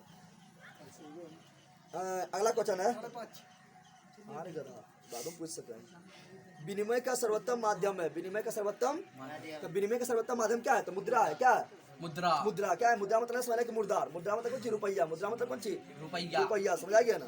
तो विनिमय का सर्वोत्तम माध्यम क्या है, मुद्रा, क्या है, मुद्रा। साख का अर्थ क्या होता है, साख मतलब होता है विश्वास, क्या होता है, साख मतलब होता है विश्वास, साख मतलब होता है क्रेडिट, तुम्हारा क्रेडिट कैसा है, तुम्हारा क्रेडिट अच्छा है तो बैंक पे जाएगा तुमको तुरंत उधार लोन मिल जाएगा, नहीं रहता है, तो अमीर लोग को तुरंत लोन मिल जाता है, कारण कि समझ आता है कि इसका क्रेडिट अच्छा है, समझ गया ना, कारण कि जान रहा है कि अमीर लोग चुका देगा, और गरीब लोग सोचेगा कि माफ हो जाए, कब माफ होगा, माफी के चक्कर में रहेगा, नहीं रहता है। क्रेडिट जिसका अच्छा है, साख मतलब होता है विश्वास, क्या होता है, और क्या होता है, और होता है लीन लौटाने की क्षमता, लीन लौटाने क्या, तो लीन लौटाने की क्षमता कौन रहेगा, जो अमीर रहेगा उसके पास लीन लौटाने की क्षमता रहेगा, ए और बी दोनों, ए और बी। अगला इनमें से कौन विधिग्राह्य मुद्रा है, यानी कौन है मुद्रा है जो मतलब सरकार के द्वारा क्या, सरकार के द्वारा मान्यता प्राप्त है कि तुमको लेना है तो लेना है, नहीं लेगा तो कैश कर दो, जाके क्या कर दो। 10 रुपया के नोट है ना, 10 रुपया के नोट रहे या 100 रुपया के नोट रहे या 2000 के नोट रहे या 500 रुपया के नोट रहे या सिक्का रहे, सब क्या सरकार के द्वारा मान्यता प्राप्त है। इसे हो गया विधिग्राह्य, क्या हो गया। लेकिन तुम्हारा चेक जो है सरकार के द्वारा मान्यता प्राप्त ना है, जरूर तुमको मान लो कुछ चेक देना है, तुम मना कर देगा कि हम चेक बना लेंगे, हमको पैसे डायरेक्ट हमको हाथ में दो, तो थोड़े तुम पर कुछ कर पाएगा। चेक जो है विधिग्राह्य ना है, विधिग्राह्य ना है, तुमको लेने मन है तो लो, ना लेने मन है तो ना लो। लेकिन सरकार जो पैसा जारी कर रहा है उसको तुमको लेने पड़ेगा, ना लेगा तो तुमको केस हो सकता है, समझ आ गया ना। अगला क्वेश्चन, एटीएम का अर्थ क्या है बता दो। तो एटीएम का अर्थ यानी एटीएम का फुल फॉर्म क्या है, ऐसे ऑटोमेटिक या ऑटोमेटेड, क्या बोलते हैं ऑटोमेटेड, टी से टेलर, टी से एम से मशीन, एम से एटीएम का फुल फॉर्म हो गया ऑटोमेटेड टेलर मशीन। इसी को बोलते हैं हिंदी में स्वचालित, ऑटोमेटेड मतलब क्या होता है स्वचालित, ठीक है ना। तो इसका हो जाएगा स्वचालित टेलर मशीन, क्या जाएगा स्वचालित। अगला क्वेश्चन है साख का संबंध है, साख का संबंध किससे, विश्वास बताए थे ना, बताए थे, तो जगह विश्वास से, और ऋण लौटाने की क्षमता से, ऋण लौटाने की क्षमता से नहीं दिया हुआ है, विश्वास से, ठीक है ना। अब अगला क्वेश्चन इंपॉर्टेंट है, अगला चैप्टर में पहुंच रहा है 4 नंबर में, हमारे वित्तीय संस्था है। व्यावसायिक बैंक का राष्ट्रीयकरण कब किया गया, तो व्यावसायिक बैंक का राष्ट्रीयकरण कब किया गया बता दो, 1969, कब किया गया 1969 में। देखिए यहाँ पर, आप जो बता रहे हो एकदम ध्यान से सुनना। देखिए यहाँ पर एक होता है क्या, एक होता है आरबीआई, क्या होता है आरबीआई जो है भारत का सबसे बड़ा बैंक है। अब तुम बोलेगा सब भारत का सबसे बड़ा बैंक है तो हम जाते खतमा अपना सिम खुला देंगे तो खाता उतना नहीं खोलता है, बैंक में खाता खोलता है, तुम्हारा खाता नहीं खोलता है। भारत में जितना बैंक है ना उसका खाता ही खाली खोलता है, समझा गया ना। ये आरबीआई भारत का सबसे बड़ा बैंक है, भारत का सबसे बड़ा बैंक है। पूछेंगे आरबीआई फुल फॉर्म क्या, तो reserve bank of India, reserve bank of India होता है। आरबीआई का स्थापना कब हुआ था, 1 अप्रैल 1935। जितना बोनस सब इंपॉर्टेंट है, आरबीआई का स्थापना कब हुआ, 1 अप्रैल 1935, 1 अप्रैल 1935। पूछेंगे आरबीआई का राष्ट्रीयकरण कब हुआ, तो 1949, क्या बोलना 1949 में आरबीआई का राष्ट्रीयकरण हुआ। पूछेगा भारत का सबसे बड़ा केंद्रीय बैंक कौन है, तो क्या बोलना है आरबीआई, क्या बोलना है आरबीआई। पूछेंगे बता कि भारत में नोट जारी करने का पावर किसको है, तो बोलना आरबीआई। बोलेंगे बता भारत में बैंकों का बैंक किसे कहा जाता है, आरबीआई को। किसे कहते हैं, आरबीआई को। और आरबीआई को छोड़ के जितना भी बैंक है सब क्या है, व्यवसायिक बैंक, क्या है तो व्यवसायिक बैंक का राष्ट्रीयकरण कब हुआ, 1969। और रिजर्व बैंक का राष्ट्रीयकरण कब हुआ, 1949, समझ आ गया। और स्थापना कब हुआ, 1 अप्रैल 1935। जितना बोले सब इम्पोर्टेंट है। नेक्स्ट क्वेश्चन क्या है, भारत का वित्तीय राजधानी क्या है, तो सब जानता है मुंबई, क्या है वित्तीय मतलब सबसे ज्यादा बिजनेस कहाँ से होता है, पैसा वैसा के मामला में, तो कौन है मुंबई, कौन है। ऐसे पूछेगा राजधानी तो क्या है, नई दिल्ली है, लेकिन वित्तीय पूछेगा तो क्या बोलना मुंबई। बता दीर्घकालीन ऋण प्रदान करने वाला संस्था कौन है, यानी कौन संस्था है जो हमको लंबा समय तक के लिए ऋण दे सकता है, जल्दी बता दो, जल्दी बता। और 3 नंबर छूट गया, भारत का केंद्रीय बैंक कौन है, बता चुके रिजर्व बैंक ऑफ इंडिया। बता दीर्घकालीन ऋण प्रदान करने वाला संस्था कौन है, तो भूमि विकास बैंक। महाजन वाजन तुमको लंबा समय देगा कि नहीं देगा उस पर डिपेंड कर रहा है ना। तो महाजन ना होगा। प्राथमिक कृषि साख समिति, प्राथमिक कृषि साख समिति होता है, तो प्राथमिक है, ज्यादा लंबा समय के लिए तुमको नहीं देगा क्योंकि उसके पास अपना पूंजी ना है, तो कौन देगा भूमि विकास बैंक, क्या होगा। अगला क्वेश्चन है कि निम्नलिखित में कौन सा संस्था भारत में मुद्रा जारी करने के लिए अधिकृत है, बता चुके आरबीआई। बता कौन। 6 नंबर क्वेश्चन, गैर संस्थागत वित्त प्रदान करने वाला सबसे लोकप्रिय साधन क्या है। गैर संस्थागत समझ रहा है, गैर मतलब समझ रहा है, गैर मतलब हो रहा है क्या, तो संस्थागत बोलेगा तो मतलब सरकार के द्वारा नियंत्रित, सरकार के द्वारा क्या नियंत्रित है। गैर मतलब क्या हो गया, सरकार के द्वारा उस पर नियंत्रण नहीं है। तो मतलब सरकार के द्वारा किस पर नियंत्रण ना है, तो महाजन पर ना है। अरे महाजन सरकार कंट्रोल करता है महाजन को। महाजन जो तुम्हारा घर में जो उधार देता है, सेट उठ हो गया, ठीक है ना, या जिसको ज्यादा पैसा उधार देता है तो उस पर सरकार नियंत्रण रखता है क्या, तो गैर संस्थागत, क्या होगा गैर संस्थागत हो जाएगा महाजन, क्या जाएगा। नेक्स्ट क्वेश्चन है कि भारत में कितने राष्ट्रीयकृत बैंक है, तो कितना है 19, कितना है, लेकिन अभी घट के हो गया 12 हो गया लगभग, ठीक है ना, अभी 12 हो गया, नरेंद्र मोदी 2-3 को बैंक के साथ मिला दिया तो हो गया 12, कितना हो गया। अगला क्वेश्चन है कि निम्नलिखित में संस्थागत वित्त का साधन कौन है, संस्थागत वित्त का साधन कौन है। संस्थागत पूछ रहा है, सरकार के द्वारा पूछ रहा है, व्यवसायिक बैंक होगा, क्या होगा महाजन थोड़ा हो जाएगा, महाजन होगा गैर सरकारी, क्या होगा। अगला, इनमें से कौन, तो हो गया, इनमें से कौन संस्थागत वित्त है, बता संस्थागत वित्त मतलब सरकार के द्वारा नियंत्रण में है, तो व्यवसायिक बैंक क्या हो जाएगा। अगला है भारतीय रिजर्व बैंक का स्थापना कब हुआ, तो बता चुके 1 अप्रैल 1935 को, 1935 मार देना है। अगला क्वेश्चन इंपॉर्टेंट है, भारत में सहकारिता आंदोलन का प्रारंभ कब हुआ, तो 1904 ईस्वी में, क्या बोल रहा है, 1904 ईस्वी में हुआ था। हाँ। अब अगला क्वेश्चन बहुत इंपॉर्टेंट, अब आगे बढ़ गया कहाँ पर, तो 5 नंबर में, रोजगार एवं सेवाएं में, चैप्टर नंबर 5। बता आर्थिक विकास का तीसरा क्षेत्र क्या है, तो बता चुके सेवा क्षेत्र। सेवा क्षेत्र। पहला क्षेत्र कृषि, हाँ दूसरा क्षेत्र उद्योग, उद्योग। और तीसरा क्षेत्र सेवा, सेवा जहाँ मिलता है मेवा, यानी ज्यादा पैसा मिलता है। अगला, आर्थिक कौन सी सेवा गैर सरकारी है, कौन सी सेवा गैर, यानी कौन सा सेवा है जो सरकारी ना है, सरकारी नहीं। गैर ले जाएगा तो नहीं, मॉल। तो क्या नहीं, सरकारी नहीं, तो बता दे कौन। मॉल तो सेवा। सैन्य सेवा तो सरकारी है ना है। वित्त सेवा यानी पैसा से जो सरकार जारी करता है कि किसी को कितना पैसा देना है, कौन राज्य के विकास के लिए, क्या है, सरकारी है, हाँ। ठीक है ना। उसके बाद क्या है, लेयर सेवा भी सरकारी है, मोलबा थोड़ा सरकारी है, नहीं। सरकारी होता है मोलबा, नहीं। मोलबा सरकारी रहेगा तो तुम लूटिए लेगा, तो सी नंबर हो जाएगा, क्या जाएगा। निम्नलिखित में कौन बीमारू राज्य है, बीमारू राज्य पूछेगा तो क्या कर रहा है, बिहार। पूरा क्या लिख दिए, विषय बीमारू विषय बिहार। चल यहाँ ध्यान दे, बीमारू राज्य पूछेगा तो क्या बोलना है, यहाँ ध्यान दे, क्या बोल रहा है, बीमारू, क्या बोल रहा है, बी से मारू। बीमारू, तो कौन कौन बीमारू राज्य है, तो देख, बी आई से बिहार, बी आई से बिहार। बिहार, यहाँ ध्यान दे, एम एस से मध्य प्रदेश, एम एस से मध्य प्रदेश। आर से राजस्थान, आर से आर से राजस्थान। और यू से उड़ीसा, यू उड़ीसा, से यू से ई चारों को बोला जाता है बीमारू राज्य, क्या बोला जाता है, बीमारू राज्य, बीमारू राज्य। बीमारू राज्य मतलब हो गया कि यहाँ के जो साक्षरता दर है काफी कम है, यहाँ के लोग ज्यादा गरीब है, यहाँ पर क्या शिक्षा है, यहाँ पर जो है मतलब स्वास्थ्य सुविधा अच्छा ना है, तो उसको बोलते बीमारू, क्या बोलते हैं, बीमारू। तो बीमारू राज्य कौन हो गया, बिहार से बिहार, बिहार, एम एस से मध्य प्रदेश, आर से राजस्थान, यू से उड़ीसा, उड़ीसा। ठीक है ना। यहाँ बोला बीमारू राज्य कौन ना है, तो बिहार। चारों में, इस चारों में जाएगा तो बीमारू राज्य बिहार। होगा, और इसमें जो चारों में से नहीं रहेगा बीमारू राज्य नहीं है, तो कहाँ पर है, यहाँ ये 3 नंबर में।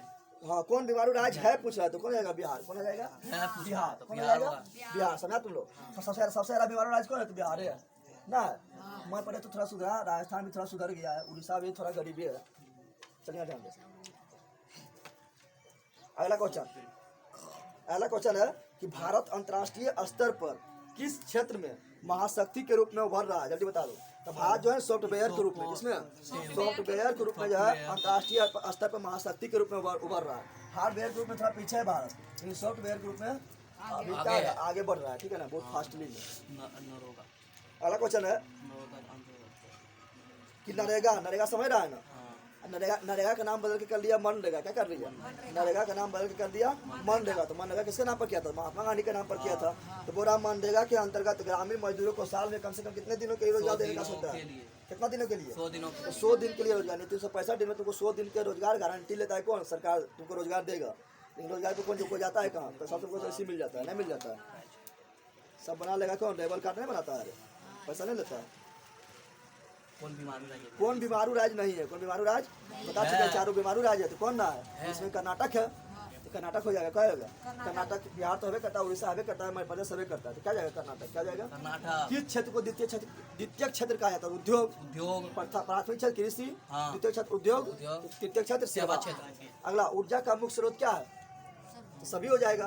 ऊर्जा किससे मिलता है, कोयला से ऊर्जा मिलता कोयला से मिला है, है, पेट्रोलियम से भी ऊर्जा मिलता है, विद्युत विद्युत यानी करंट से भी ऊर्जा मिलता है, नहीं मिलता इसमें से है, सभी हो जाएगा, क्या जाएगा। भारत में सेवा क्षेत्र को समानता कितने भागों में बांटा गया है, समानता तो 2 भाग दो में, भाग कितना में भाग में बांटा लिखना है, एगो सेवा होता है क्या सरकारी, एगो गैर सरकारी, बताया तुम 2 प्रकार की सेवा होता है। की होगा। अगला, बिहार एक राज्य है, बिहार एक क्या है, राज्य। कैसा राज्य है, कृषि कृषि प्रधान है, प्रधान है। यहाँ पर खेती ज्यादा होता है, हाँ। कितना परसेंट क्षेत्र पे खेती होता है, 60%। कितना होता है। अगला क्वेश्चन है मानव कि मानव पूंजी निर्माण का प्रमुख घटक क्या है, बताना प्रमुख घटक क्या है। तो मानव पूंजी का सभी प्रमुख घटक, भोजन भी चाहिए मानव को, हाँ भैया। वस्त्र भी चाहिए, हाँ, और शिक्षा शिक्षा भी भी चाहिए, हाँ। सही है ना, हाँ। ये सभी हो जाएगा। अथी यहाँ सॉरी कोई नहीं। मानव पूंजी बोल रहा है, किसके बारे में बोल रहा है, पूंजी किससे बनता है, पूंजी भोजन से थोड़े बनता है, पूंजी बनता है मुद्रा से, किससे बनता है, यानी पैसा होना चाहिए, क्या होना चाहिए, पैसा होना पूंजी चाहिए। किससे बनता है, मुद्रा से बनता है। हाँ। यहाँ मुद्रा ऑप्शन में है क्या, नहीं। तो जाएगा इनमें से कोई नहीं, इनमें से कोई नहीं। कोई नहीं। अगला देख, आर्थिक विकास का दूसरा क्षेत्र क्या है, तो दूसरा क्षेत्र क्या है, उद्योग क्षेत्र, क्या है, उद्योग क्षेत्र। अगला, आर्थिक आधारभूत संरचना नहीं है, बताना है कि आर्थिक आधारभूत संरचना कौन ना है, आर्थिक मतलब समझ रहा, पैसा को संबंधित संरचना कौन ना है, तो हो जाएगा शिक्षा, क्या जाएगा, वित्त तो पैसा संबंधित है, ऊर्जा भी क्या है, पैसा संबंधित है, संचार क्या है, पैसा संबंधित, शिक्षा क्या है, शिक्षा तुमको लेगा तब तुम पैसा प्राप्त कर लगेगा, नौकरी लगेगा तब, डी नंबर होगा, क्या होगा। अगला है, भारत के पहला टेलीविजन केंद्र कहाँ स्थापित किया गया, बता दे, दिल्ली, कहाँ किया गया, दिल्ली। अगला इंपॉर्टेंट क्वेश्चन पहुंच अगला चैप्टर में, लास्ट चैप्टर है इकोनॉमिक्स का 6ठा नंबर, वैश्वीकरण, क्या है, बता, विश्व व्यापार संगठन का स्थापना कब हुआ, तो 1 जनवरी 1995। देखिए हाँ, जो बोल रहे हैं ध्यान से सुन, एकदम इम्पोर्टेंट है।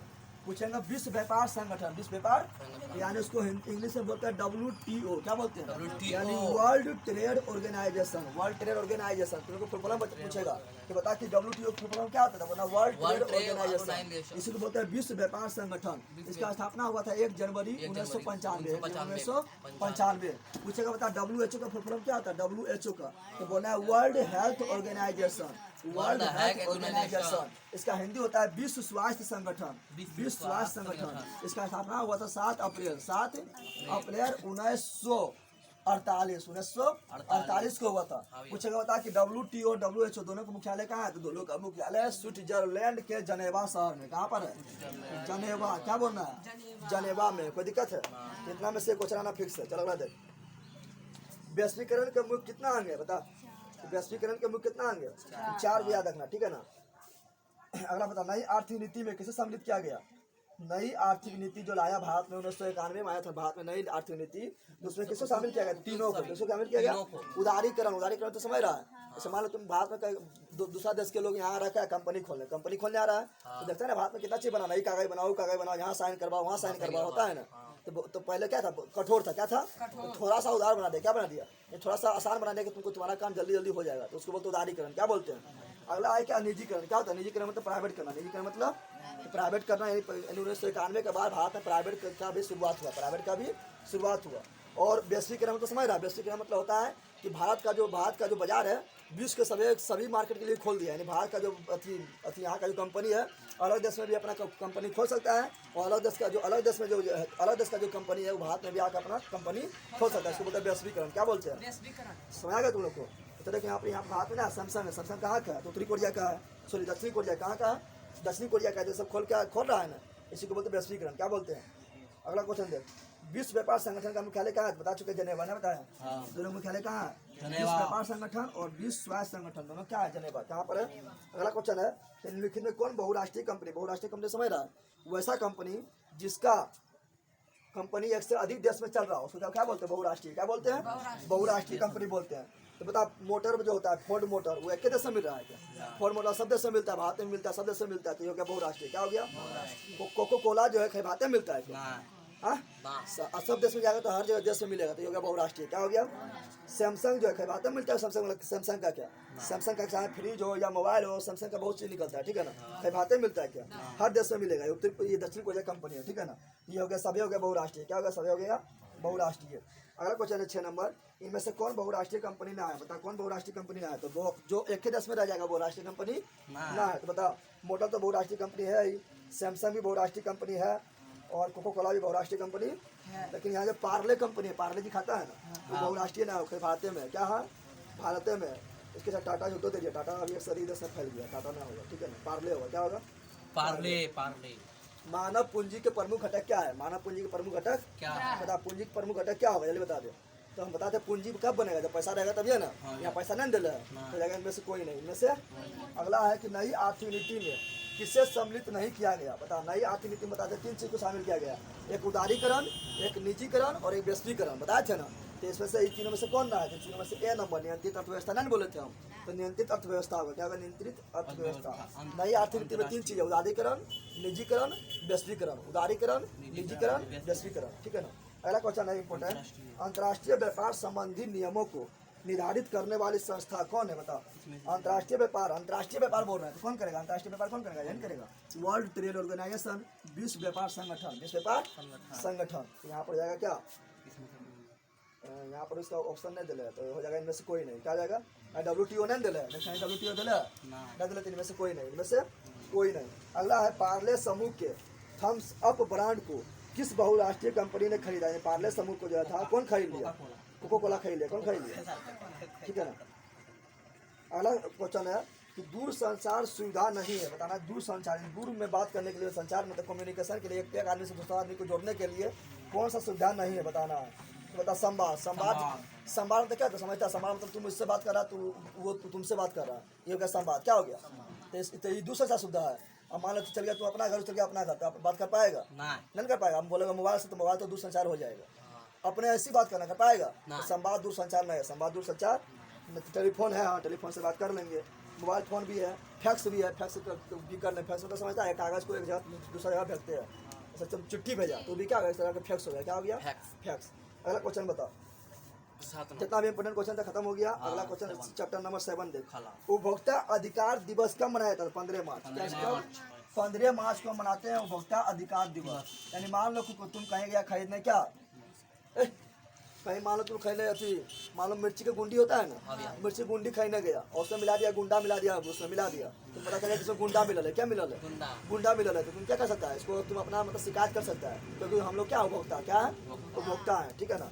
और टोल फ्री नंबर क्या है, जब शिकायत करने जाएंगे तो 1 रुपया हमको नहीं लगेगा, फ्री हो जाएगा। क्या जाएगा? फ्री। और टोल फ्री नंबर इसका कितना है? टोल फ्री नंबर इसका 1811 4000, 1811 4000। 4000, ठीक है ना। यानी 1800111400। अगला बता, उपभोक्ता द्वारा शिकायत करने के लिए आवेदन शुल्क कितना लगता है? बताते हैं 1 रुपया ना, 1 रुपया। नहीं बताए थे?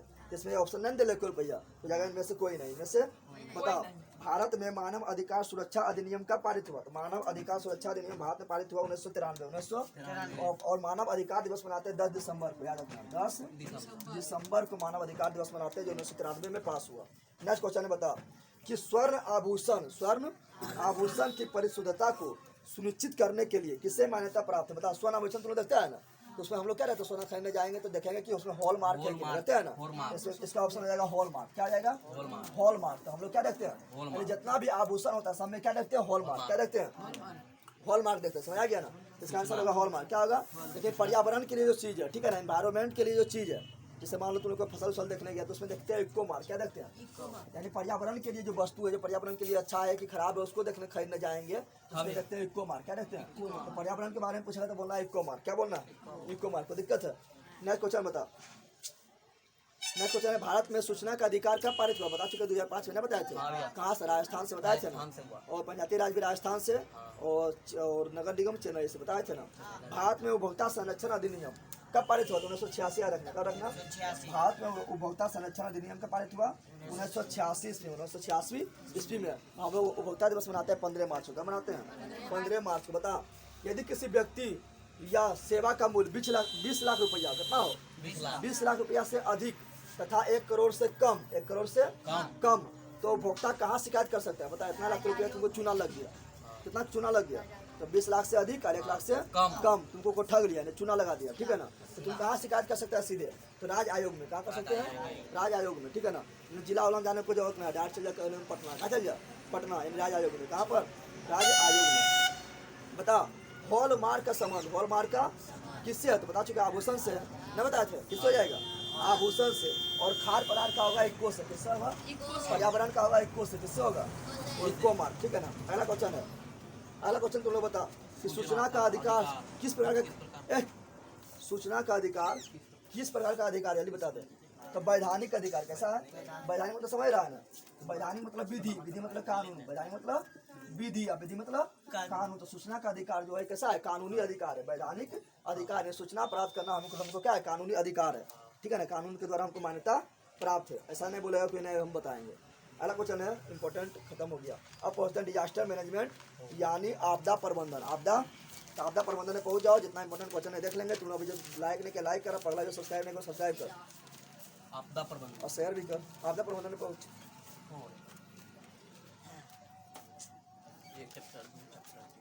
चल, आपदा प्रबंधन में पहुंच गया। पहला इंपॉर्टेंट क्वेश्चन है आपदा प्रबंधन में कि सुनामी का प्रमुख कारण क्या है? जल्दी बता दे। सुनामी का प्रमुख कारण क्या है? तो देखें यहाँ पे, जब जमीन थरथराएगा, जब जमीन थरथराएगा तो उसको बोलते हैं भूकंप। क्या बोलते हैं? और जब भूकंप आएगा समुद्र में, कहाँ जाएगा? समुद्र में जाएगा भूकंप, तो उसको बोलते हैं सुनामी। क्या बोलते हैं? तो समुद्र। तो बताओ, सुनामी का मेन कारण क्या है? तो समुद्र में भूकंप आ रहा, समुद्र में भूकंप। और सुनामी कैसे लिखता है? सुनामी लिखता है टी से। कैसे लिखता है? TSUN, ठीक है। टी से होता है TSUNMI, सुनामी। तो टी से स्टार्ट होगा, स्टार्ट होता है, लेकिन टी बेचारा है साइलेंट। क्या है? टी हो गया, टी चल गया, किसमें कोमम चल गया, साइलेंट हो गया। कहाँ हो गया? साइलेंट हो गया, ठीक है ना। और सुनामी कहाँ का शब्द है? सुनामी जापानी भाषा है। कैसा है? जापानी शब्द है। कौन शब्द है? जापानी शब्द। निम्नलिखित में कौन मानव जनित आपदा नहीं है? बता दे। तो मानव जनित मतलब समझ रहा है, यानी मानव के बनवासी कारण जो आपदा आया उसको बोलते हैं मानव जनित। क्या बोलते हैं? कोरोना भी मानव जनित है। चीन ने किया था, हमें पता ना लगा पाया, लेकिन कोरोना भी हमको लगता है मानव जनित है, ठीक है ना। जो मानव के द्वारा फैलेगा मानव जनित, और जो प्रकृति के द्वारा होगा उसको बोलेगा प्राकृतिक। क्या बोलेंगे? तो बता, बोला कौन सा मानव जनित आपदा नहीं है? मानव नहीं है तो कौन है? प्राकृतिक है। प्राकृतिक कौन है बता? आतंकवाद प्राकृतिक है क्या? आतंकवाद प्राकृतिक फैलाता है कि ले 10 आतंकवादी हम उत्पन्न कर दिए। आदमी खुद बनता है ना, तो आदमी आतंकवाद है मानव पीड़ित, कैसा है? यानी मानव जनित आपदा है। मानव जनित रेलवे दुर्घटना कौन करता है? प्रकृति करता है कि आज तुमको तुम्हारा ट्रेन में पटाइए देते हैं, अरे आदमी गलती कराने पड़ता है, तो क्या हो गया? तो हो गया भैया मानव जनित। क्या हो गया? सुनामी। सुनामी तो हम लोग लाते हैं कि समुद्र में जाके हिलाते हैं हम लोग पानिया को, ये क्या हो गया? प्राकृतिक। ये क्या हो गया? तो प्राकृतिक, यानी इसमें सी नंबर सही होगा। कौन होगा? यानी कौन बोला मानव जनित आपदा ना है तो क्या है? प्राकृतिक है। प्राकृतिक कौन है? सुनामी। कौन है? सांप्रदायिक दंगा, यानी कहीं दंगा हो जाता है तो कौन करता है? प्रकृति द्वारा होता है कि हम मानव खुद करता है। ये हो गया सांप्रदायिक दंगा हो गया क्या? मानव जनित। क्या हो गया? अगला, इनमें से कौन सा प्राकृतिक आपदा नहीं है? प्राकृतिक आपदा, प्राकृतिक आपदा ना है तो क्या है? मानव जनित है। अगर प्राकृतिक आपदा ना है तो क्या है? मानव जनित है। तो कोई मानव जनित आपदा कौन है? सुनामी मानव जनित है ना? सुनामी प्राकृतिक है। बाढ़ मानव जनित है ना? बाढ़ क्या है? प्राकृतिक है। भूकंप मानव जनित है, क्या है? प्राकृतिक है। भूकंप हम लोग लाते हैं, पृथ्वी को से पढ़ के हिलाते हैं क्या? है ना? तो इसमें जाएगा आतंकवाद। क्या जाएगा? आतंकवाद मनुष्य खुद लाता है, यानी आतंकवाद है मानव जनित। अगला क्वेश्चन इंपॉर्टेंट है, इनमें से कौन सा मानव जनित आपदा ना है? तो मानव जनित नहीं है तो क्या है? प्राकृतिक है। तो प्राकृतिक कौन होगा? सांप्रदायिक दंगा क्या है? तो यह मानव जनित। क्या है? आतंकवाद क्या है? तो मानव जनित। रेल दुर्घटना क्या है? तो रेल दुर्घटना भी है मानव जनित। तो यहाँ पर जाएगा इनमें से कोई नहीं, इनमें से, क्योंकि इनमें से सभी क्या है? मानव जनित आपदा है। तो पूछना नहीं कौन है? तो इनमें से कोई नहीं। अगला, महाराष्ट्र में भूकंप आने का मुख्य कारण क्या है? बता। महाराष्ट्र में जो भूकंप आया उसका मुख्य कारण क्या है? तो कोयना बांध का निर्माण। कोयना बांध का, महाराष्ट्र में कोयना नदी है। क्या नाम नदी है? कोयना नदी है। तो उसमें कोयना नदी पर कोयना बांध का निर्माण किया, जिसके कारण क्या गया? वहाँ बांध क्या आ गया? भूकंप। क्या आ गया? भूकंप। ठीक है ना? अगला क्वेश्चन है, निम्न में से कौन प्राकृतिक आपदा नहीं है? प्राकृतिक नहीं है तो क्या? मानव जनित है। बता। बाढ़ तो प्राकृतिक है, भूकंप भी प्राकृतिक है, सुखाड़ भी प्राकृतिक है, हिंसा, हिंसा मतलब मार धार कौन करता है? मानव ही करता है, तो मानव जनित। मानव। अगला है, सुनामी किस भाषा का शब्द है? बता चुके हैं, जापानी। सुनामी किस भाषा का शब्द है? जापानी। अगला है, बिहार में सर्वप्रथम भूकंप कब आया? जल्दी बता। भूकंप बिहार में सर्वप्रथम भूकंप कब आया? 1934। क्या में बिहार में सर्वप्रथम भूकंप आया था 1934 में। 1934 में। नेक्स्ट क्वेश्चन है, भूकंप किस प्रकार का आपदा है? बता दे। तो माना प्राकृतिक आपदा है। कैसा आपदा? प्राकृतिक आपदा। अगला इंपोर्टेंट क्वेश्चन है, बता कि सुखाड़ किस प्रकार का आपदा है? जल्दी बता दे। तो सुखाड़ तो अपने आप होता है ना, ऐसा नहीं है कि मनुष्य जाता है वहाँ पर एकदम सुखाड़ा उसको, ऐसा नहीं है ना। ये हो गया क्या? ये हो गया प्राकृतिक। कैसा हो गया? अगला बता, निम्नलिखित में किसे बिहार का शोक कहा जाता है? कोसी नदी। किसको कहते हैं? कोसी नदी। बिहार बताते हैं ना, कोसी को कहते हैं बिहार का शोक। ये उत्तरी बिहार में तबाही लाता है, बता चुके हैं ना। अगला, निम्नलिखित नदियों में बाढ़ आने का प्रमुख कारण क्या है? जल्दी बता दे। जल की अधिकता। सिंपल बात है, बाढ़ कहाँ आएगा? नदिया में जल बढ़ जाएगा तभी ना आएगा। जल की अधिकता, जल के अधिकता। अगला इंपोर्टेंट क्वेश्चन है कि बाढ़ क्या है? बाढ़ क्या है? तो बाढ़ प्राकृतिक आपदा है। हम लोग बाढ़ लाते हैं, नदिया में आज चल पानी भर देते हैं मोटर द्वारा तो बाढ़ आ जाएगा, संभव है कि? प्राकृतिक आपदा है। क्या है? सब समझने वाला, समझ लेगा तो कोई दिक्कत ना है। बाढ़ में सबसे अधिक हानि किसका होता है? सबको होता है, चाहे उसको चपेट में जो आएगा सबको हानि। ऐसे बाढ़ थोड़ा है कि तुमको बोलेगा कि हो या दमिया इसको छोड़ देते हैं, इसको नहीं दवाएंगे, जल मरवाएगा तो उसको दहा देंगे, ऐसा होता है कि? जिसका उसके चपेट में जो आएगा सबको हानि, चाहे फसल हो या जानवर हो या मानव हो या भवन हो या घर हो, सबको पहुँचा देगा चौपट, यानी सभी हो जाएगा। क्या जाएगा? सब है ना वगैरह। अगला क्वेश्चन है, बिहार का कौन सा क्षेत्र बाढ़ ग्रस्त क्षेत्र है? तो देखें आप बिहार, देखें आप बनाते हैं हम बिहार, क्या बनाते हैं? तो बिहार इस तरह है, चतुर्भुजाकार है। कैसा है? चतुर्भुजाकार। ठीक है ना? तो यहाँ से गंगा नदी बह रही है, यहाँ से गंगा नदी बह रही है। तो जो उत्तरी बिहार है यहाँ पर बाढ़ से बेचारा परेशान है। इससे अभी उत्तरी बिहार देखेगा तो भाई डुब्बल है। ठीक है ना? तो वो जाएगा जब वहाँ पे बत्ती पार करेगा बढ़िया तो देखेगा वहाँ पर अंटार क्षेत्र में क्या था? डुब्बल रहता है। ठीक है ना? उत्तरी बिहार क्या बोल रहे हैं? बढ़िया तो इधर आता है, लेकिन उत्तरी बिहार में बता रहे हैं, उत्तरी बिहार बाढ़ से परेशान और बेचारा दक्षिणी बिहार सूखा से परेशान। हम लोग दक्षिणी बिहार में आते हैं, यहाँ ज़्यादा बाढ़ आता है कि बाढ़ नहीं आता है, सूखे रहता है, पानी पड़ेगा इंतजार हम लोग कर रहे हैं, नहीं कर रहे हैं। तो उत्तरी बिहार बाढ़ से परेशान और दक्षिणी बिहार सूखा से परेशान। समझ तुम आ गया? अगला क्वेश्चन यहाँ जाएगा क्या? तो बोला कौन सा क्षेत्र बाढ़ से परेशान है? तो बोला उत्तरी बिहार। क्या बोलना है? अगला कृषि सुखाड़ होता है। कृषि सुखाड़, अच्छा कृषि सुखाड़ कब होगा? जब पानी कम जाएगा तभी ना, तो जल के अभाव में, जल के अभाव में। अगला इंपॉर्टेंट क्वेश्चन है, सूखे से बचाव का एक मुख्य कारण क्या है? सूखा से बचना है तो क्या कारण है? तो वर्षा जो जल होता है ना, वर्षा जो जल हुआ उसको संग्रह कर, क्या कर? कहीं पोखर बना दे और उसको क्या कर? पानी को संग्रह कर, क्या कर? पानी को। अगला है, बिहार की बड़ी त्रासदी में से क्या है? तो क्या है बता? बिहार क्या बड़ी त्रासदी में सबसे बड़ा कारण क्या है? तो बाढ़ है। क्या है? बाढ़ के कारण हमेशा उत्तर बिहार में हमेशा जो होता है लाखों घर तबाह हो जाता है। ठीक है ना? करोड़ों आदमी बेघर हो जाता है। ठीक है ना? कहाँ? बिहार, उत्तरी बिहार में कहाँ होता है? हर साल। ठीक है, हर साल उसको अपना नया घर बनाएगा, जाएगा। ठीक है ना? अगला, अगला इंपॉर्टेंट क्वेश्चन है कि बिहार का सबसे बड़ा अपराधी तो हो गया। चलो अगला देख, चैप्टर नंबर कहाँ, प्राकृतिक आपदा में 3 में पहुंच। सुनामी किस स्थान पर आता है बता दो, समुद्र में आएगा ना, बताते समुद्र में जब भूकंप आता है उसको बोलते हैं सुनामी। क्या बोलते हैं? तो जाएगा समुद्र, क्या जाएगा? महासागर के तली में होने वाले कंपन को किस नाम से जानते हैं? सुनामी बताया था ना? महासागर यानी समुद्र में कंपन होने लगा तो क्या है? सुनामी। क्या जाएगा? अगला क्वेश्चन है कि भूकंप से पृथ्वी की सतह पर पहुंचने वाली, भूकंप से पृथ्वी की सतह पर पहुंचने वाली सबसे पहली तरंग को किस नाम से जानते थे? पी तरंग। क्या बोलते हैं? 3 तरंग का होता है, एक होता है पी, क्या होता है? एक होता है ऐसे, क्या होता है?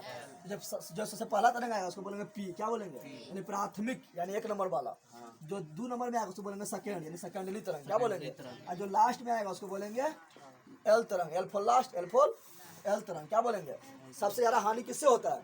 तो पी तरंग आएगा, देखिए आप, पी तरंग आएगा ना बौखले, लेकिन तुम जैसे देखता है तुम लोग, मान लो कि तुम टीना गर्म कर रहा है तो टीना तुरंत ही हो जाता है, क्या तुरंत ही गर्म हो जाता है?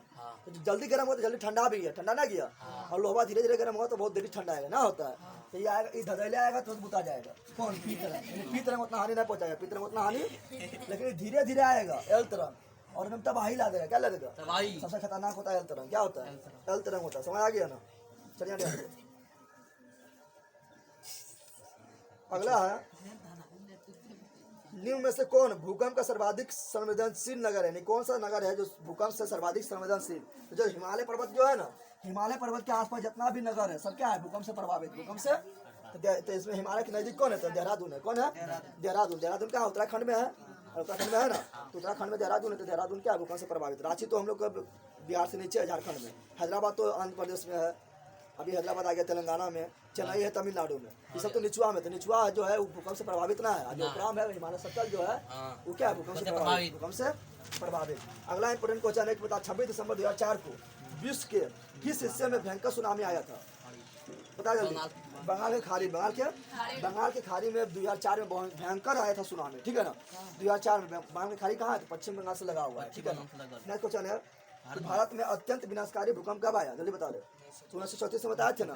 बिहार ही पूछेगा तो 1934, भारत ही पूछेगा तो 1900। बिहार का है, भारत में है। तो बिहार पूछेगा तो 1934, भारत भी पूछेगा तो 1900। अगला, भूकंप केंद्र के ऊर्ध्वाधर पृथ्वी पर स्थित केंद्र को क्या कहते हैं? मान लो लेके यहाँ पर क्या है? पृथ्वी। क्या है? देखिए यहाँ पर यह पृथ्वी क्या है, और यहाँ से भूकंप निकला और डायरेक्ट मारा, यहाँ धक्का कहाँ मारा? ई केंद्र को क्या बोलेंगे? इसको बोलेंगे अधिक केंद्र। क्या बोलेंगे? अधिक केंद्र। समझ आ गया ना? बोला भूपटल के नीचे, यानी भूमि के नीचे, भूमि के, ये तो भूमि हो गया, नहीं क्या है? भूपटल। ये क्या है? तो बोला भूपटल के नीचे, भूपटल के नीचे, भूपटल के नीचे वह स्थल जहाँ से भूकंप का जन्म हुआ। जहाँ से भूकंप का जन्म कहाँ हुआ? यहाँ से जन्म हुआ, इसको बोलते हैं क्या? इसको बोलते हैं भूकंप केंद्र। क्या बोलते हैं? और जहाँ टकराएगा उसको बोलेंगे अधिक केंद्र। क्या बोलेंगे? अधिक केंद्र। समझ आ गया तुम लोग को? नेक्स्ट क्वेश्चन, निम्नलिखित में से सुनामी का मुख्य कारण क्या है? जल्दी बता दे। सुनामी का मुख्य कारण क्या है? अरे अगर सुनामी मुख्य कारण समुद्र में भूकंप है ना, बता दो। समुद्र में भूकंप आता उसी को बोलते हैं सुनामी। क्या बोलते हैं? सबसे खतरनाक तरंग कौन है? बता चुके हैं, फैलना है। लास्ट में आएगा तबाही मचा देगा। भारत को कितने भूकंप के क्षेत्र में बांटा गया? जल्दी बता दे। 5 में। कितना? अगला इंपोर्टेंट क्वेश्चन देख, भारत के समय, बाढ़ के समय, भारत बोल रहे हैं, बाढ़ के समय निम्नलिखित में किस स्थान पर जाना चाहिए? जल्दी बताओ। जब बाढ़ आ गया तो तुमको कहाँ जाना चाहिए? नदी में जाना चाहिए कि ऊंचा स्थान पर? तुम्हारा दोबारा है नीचे स्थान, तो घर चल जाएगा। ऊंचा स्थान कहाँ पर? ऊंचा स्थान में जाना चाहिए। अगला क्वेश्चन, मलबे के नीचे, मान लो भूकंप आ गया, तुम्हारा घर उर सब दब गया, ठीक है ना, और तुम भी उसके अंदर दब गया, टटा रहा है, ठीक है ना? तो मलबे के नीचे दबे हुए लोगों को पता लगाने के लिए कि कौन कहाँ दबल है, उसको पता लगाने के लिए कौन यंत्र का उपयोग करते थे? कहते हैं इंफ्रारेड कैमरा। माने मलबा के नीचे कोई दब गया तो कौन से यंत्र से पता लगाएंगे कहाँ कौन दबल है? Infrared camera. इंफ्रारेड याद रखना, इंफ्रारेड कैमरा का है, इंफ्रारेड कैमरा याद रखना, ठीक है ना? अगला क्वेश्चन है कि आग से जलने की स्थिति में जले हुए स्थान पर क्या प्राथमिक उपचार करना चाहिए? प्राथमिक उपचार तुम्हें समझता है? प्राथमिक उपचार मतलब होता है कि हम लोग घर में क्या कर सकते हैं, समझ रहे हैं ना? यानी हम लोग जो घर में क्या कर सकते हो गया प्राथमिक उपचार। और जब उसको हॉस्पिटल ले जाएंगे तो डॉक्टर क्या करेगा? हो जाएगा द्वितीयक उपचार। क्या होगा? द्वितीयक। तो हम लोग घर में क्या कर सकते हैं? यहाँ पर हो जाएगा क्या? तो ठंडा पानी डालना है। क्या डालना है? इन्हें कि गर्म पानी डाल देना, गर्म जल गया ठंडा पानी। क्या करेंगे? ठंडा पानी, ठीक है ना? अगला है, बस्ती मकान में आग लगने की स्थिति में क्या करना चाहिए? जल्दी बता जल्दी। दरवाजा खिड़की बंद कर देना चाहिए। जब दरवाजा खिड़की बंद कर देगा तो अंदर में जल जाएगा, ठीक है ना? आग बुझने का क्या करिए? बढ़ जाओ, यहाँ ध्यान दे। क्या बोल रहा है? आग बुझने तक इंतजार करना चाहिए। तुम्हारा आग लग गया, तुम आराम से बढ़िया ताकते रहो उसको कि बंद होगा तो बंद होगा, इंतजार करते हैं। इंतजार करना चाहिए क्या? तो क्या करना चाहिए? अग्निशामक को बुलाना चाहिए, अग्निशामक को बुलाना। अगला है सुदूर संवेदी उपग्रह यानी रिमोट सेंसिंग उपग्रह का प्रयोग किस लिए होता है बताना है। सभी के लिए होता है। किसके लिए होता है? यानी दूर संचार के लिए भी होता है, मौसम विज्ञान के पता लगाने के लिए भी होता है, संसाधन कहीं पर छिपा हुआ है, कहाँ कोयला है, कहाँ पेट्रोलियम है, उसका भी पता लगाने के लिए करते हैं। यानी सभी हो जाएगा। क्या जाएगा? ठीक है ना। अगला क्वेश्चन इंपॉर्टेंट है, संसार का सबसे लोकप्रिय साधन क्या है? तो अभी मोबाइल है। अरे मोबाइल है ना, मोबाइल के बिना तुम लोग रह पाएगा? तो अभी क्या है? मोबाइल है, वीडियो कॉल करना है बात तो मोबाइल से, व्हाट्सएप करना है तो मोबाइल से, फ्री फायर पबजी, ठीक है ना, जितना भी करना है सब मोबाइल से। सबसे लोकप्रिय साधन अभी क्या है? मोबाइल। क्या है? अगला क्या है? समान संचार व्यवस्था के बाधित होने का मुख्य कारण क्या है? तो केबल का टूट जाना। अब वहाँ हम केबल से तरिया से आ रहा है, केबल जो पार हो रहा है, जैसे जमीनों के अंदर पार हो रहा है ना, केबल घर के पार क्या था ना, उस केबल का तरिया टूट जाएगा तो क्या होगा? संसार व्यवस्था ठपना पड़ जाएगा। तो केबल का टूट जाना, केबल का तो तुम्हारा अथी नेटवर्क में ना आएगा तो केबल टूट जाएगा। चलिए ध्यान दे। अगला क्वेश्चन है, भूस्खलन क्या है? भूस्खलन समझ रहा है? मतलब भूमि जो है, जैसे मान लो कि पहाड़ है, क्या है? पहाड़ है, ठीक है ना। और यहाँ से रोड जा रहा है, पहाड़ एक बार ढह गया तो हो गया भूस्खलन। क्या हो गया?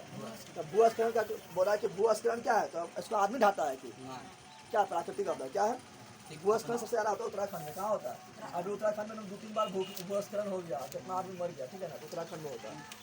अगला क्वेश्चन बताओ, निम्नलिखित में कौन प्राकृतिक आपदा है? बता। प्राकृतिक आपदा यानी प्राकृतिक के द्वारा होता है। तो भूकंप। क्या हो जाएगा? आग लगना क्या है? तो आग प्राकृतिक लगाता है क्या? आदमी की गलती कारण लगता है, हो गया प्राकृतिक अथी मानव जनित आपदा। मानव जनित बम कौन फोड़ता है? प्रकृति फोड़ता है क्या? तो कौन फोड़ता है? आदमी फोड़ता है। तो मानव जनित आपदा। मानव जनित आपदा रासायनिक दुर्घटना, मान लो तुम तुम्हारे ऊपर कोई फेंक दिया, क्या केमिकल फेंक दिया, ठीक है ना, अब वहाँ जल गया तो प्रकृति फेंका क्या? रंजन फेंकेगा। ये भी क्या है? ये भी क्या है? मानव जनित आपदा। तो भूकंप क्या आ गया? प्राकृतिक आपदा। अगला बताओ, भूकंप संभावित क्षेत्रों में भवनों की आकृति कैसा होना चाहिए? बता दो। कैसा होना चाहिए? चकोर। कैसा होना चाहिए? जहाँ भूकंप क्षेत्र आता है, जहाँ भूकंप आता है, क्या आता है? भूकंप। वहाँ भवन ऐसा होना चाहिए। कैसा होना चाहिए?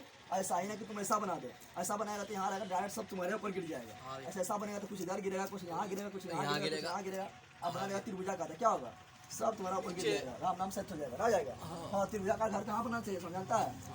त्रिभुजाकार घर वहाँ बनाना चाहिए जहाँ पर बर्फ बारी होता है। क्या होता है? तब बर्फ पड़ेगा तो जगह भी कहाँ जाएगा? नीचे आ जाएगा। समझा गया ना। अगला देख, अगला है, निम्नलिखित में से कौन मानव जनित आपदा है? मानव द्वारा उत्पन्न आपदा है। आतंकवाद, सांप्रदायिक दंगा, महामारी, सब तो मानव जनित है। तो जाएगा सभी। क्या जाएगा? अगला है, कृषि सुखाड़ होता है। कृषि सुखाड़ क्यों होता है? तो जल के अभाव में, जल के। अगला है, रिंग बांध के लिए उपयोगी होती है। रिंग बांध किसके लिए उपयोगी होता है? रिंग बांध किसको रोकने के लिए उपयोगी होता है? चक्रवात को। किसको? नहीं, चक्रवात नहीं, बाढ़ को। किसको? बाढ़ को रोकने के लिए रिंग बांध, रिंग की तरह बनता है बाढ़, ऐसे ऐसे, ठीक है। तो रिंग बांध होता है किसके लिए? बाढ़ को रोकने के लिए। अगला क्वेश्चन है, भूस्खलन यानी भूमि का ढह जाना, पहाड़ वहाड़ का ढह के नीचे गिर जाना। तो भूस्खलन वाले क्षेत्र में ढलान पर मकानों का निर्माण क्या है? बता। क्या है? तो अच्छा है, खराब है? तो खराब है। जहाँ मान लो भूस्खलन हो रहा है, ठीक है, यहाँ तुम जमीन है, यहाँ पर पहाड़ है, और यहाँ पर भूस्खलन होते रहता है, और यहाँ तो जमीन बना रही है, तो क्या होगा? दबाया जाएगा। तो अनुचित है, उचित ना है। तो क्या है? अनुचित। क्या है? अनुचित। अगला क्वेश्चन है, बाढ़ से सबसे अधिक हानि किसको होता है? सबको होता है। जो चपेट में आ जाएगा सबको हानि होगा, हो जाएगा सभी। क्या जाएगा? फसल, भवन, पशु सब हो जाएगा। अगला, सुनामी प्रभावित क्षेत्र में मकान का निर्माण कहाँ करना चाहिए? जल्दी बता दे, कहाँ करना चाहिए?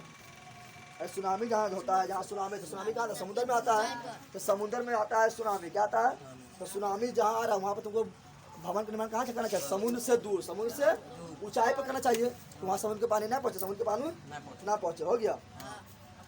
तो हो गया तुम्हारा क्या? सोशल साइंस पूरा पढ़ा दिए ना।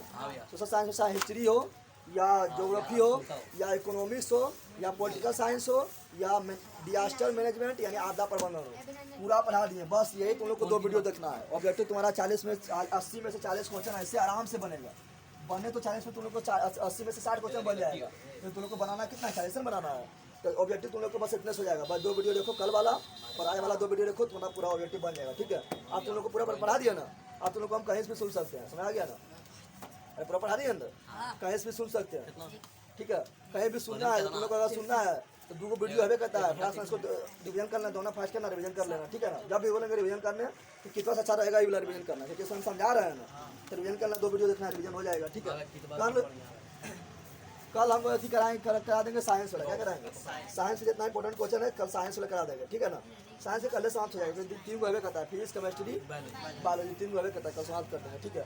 और कल तुम लोग को इकोनॉमिक्स लेते आना है, इकोनॉमिक्स लेते आना है, ठीक है ना। इकोनॉमिक्स मतलब अर्थशास्त्र, हाँ भैया, ठीक है। वो तो जानने करेंगे आपको।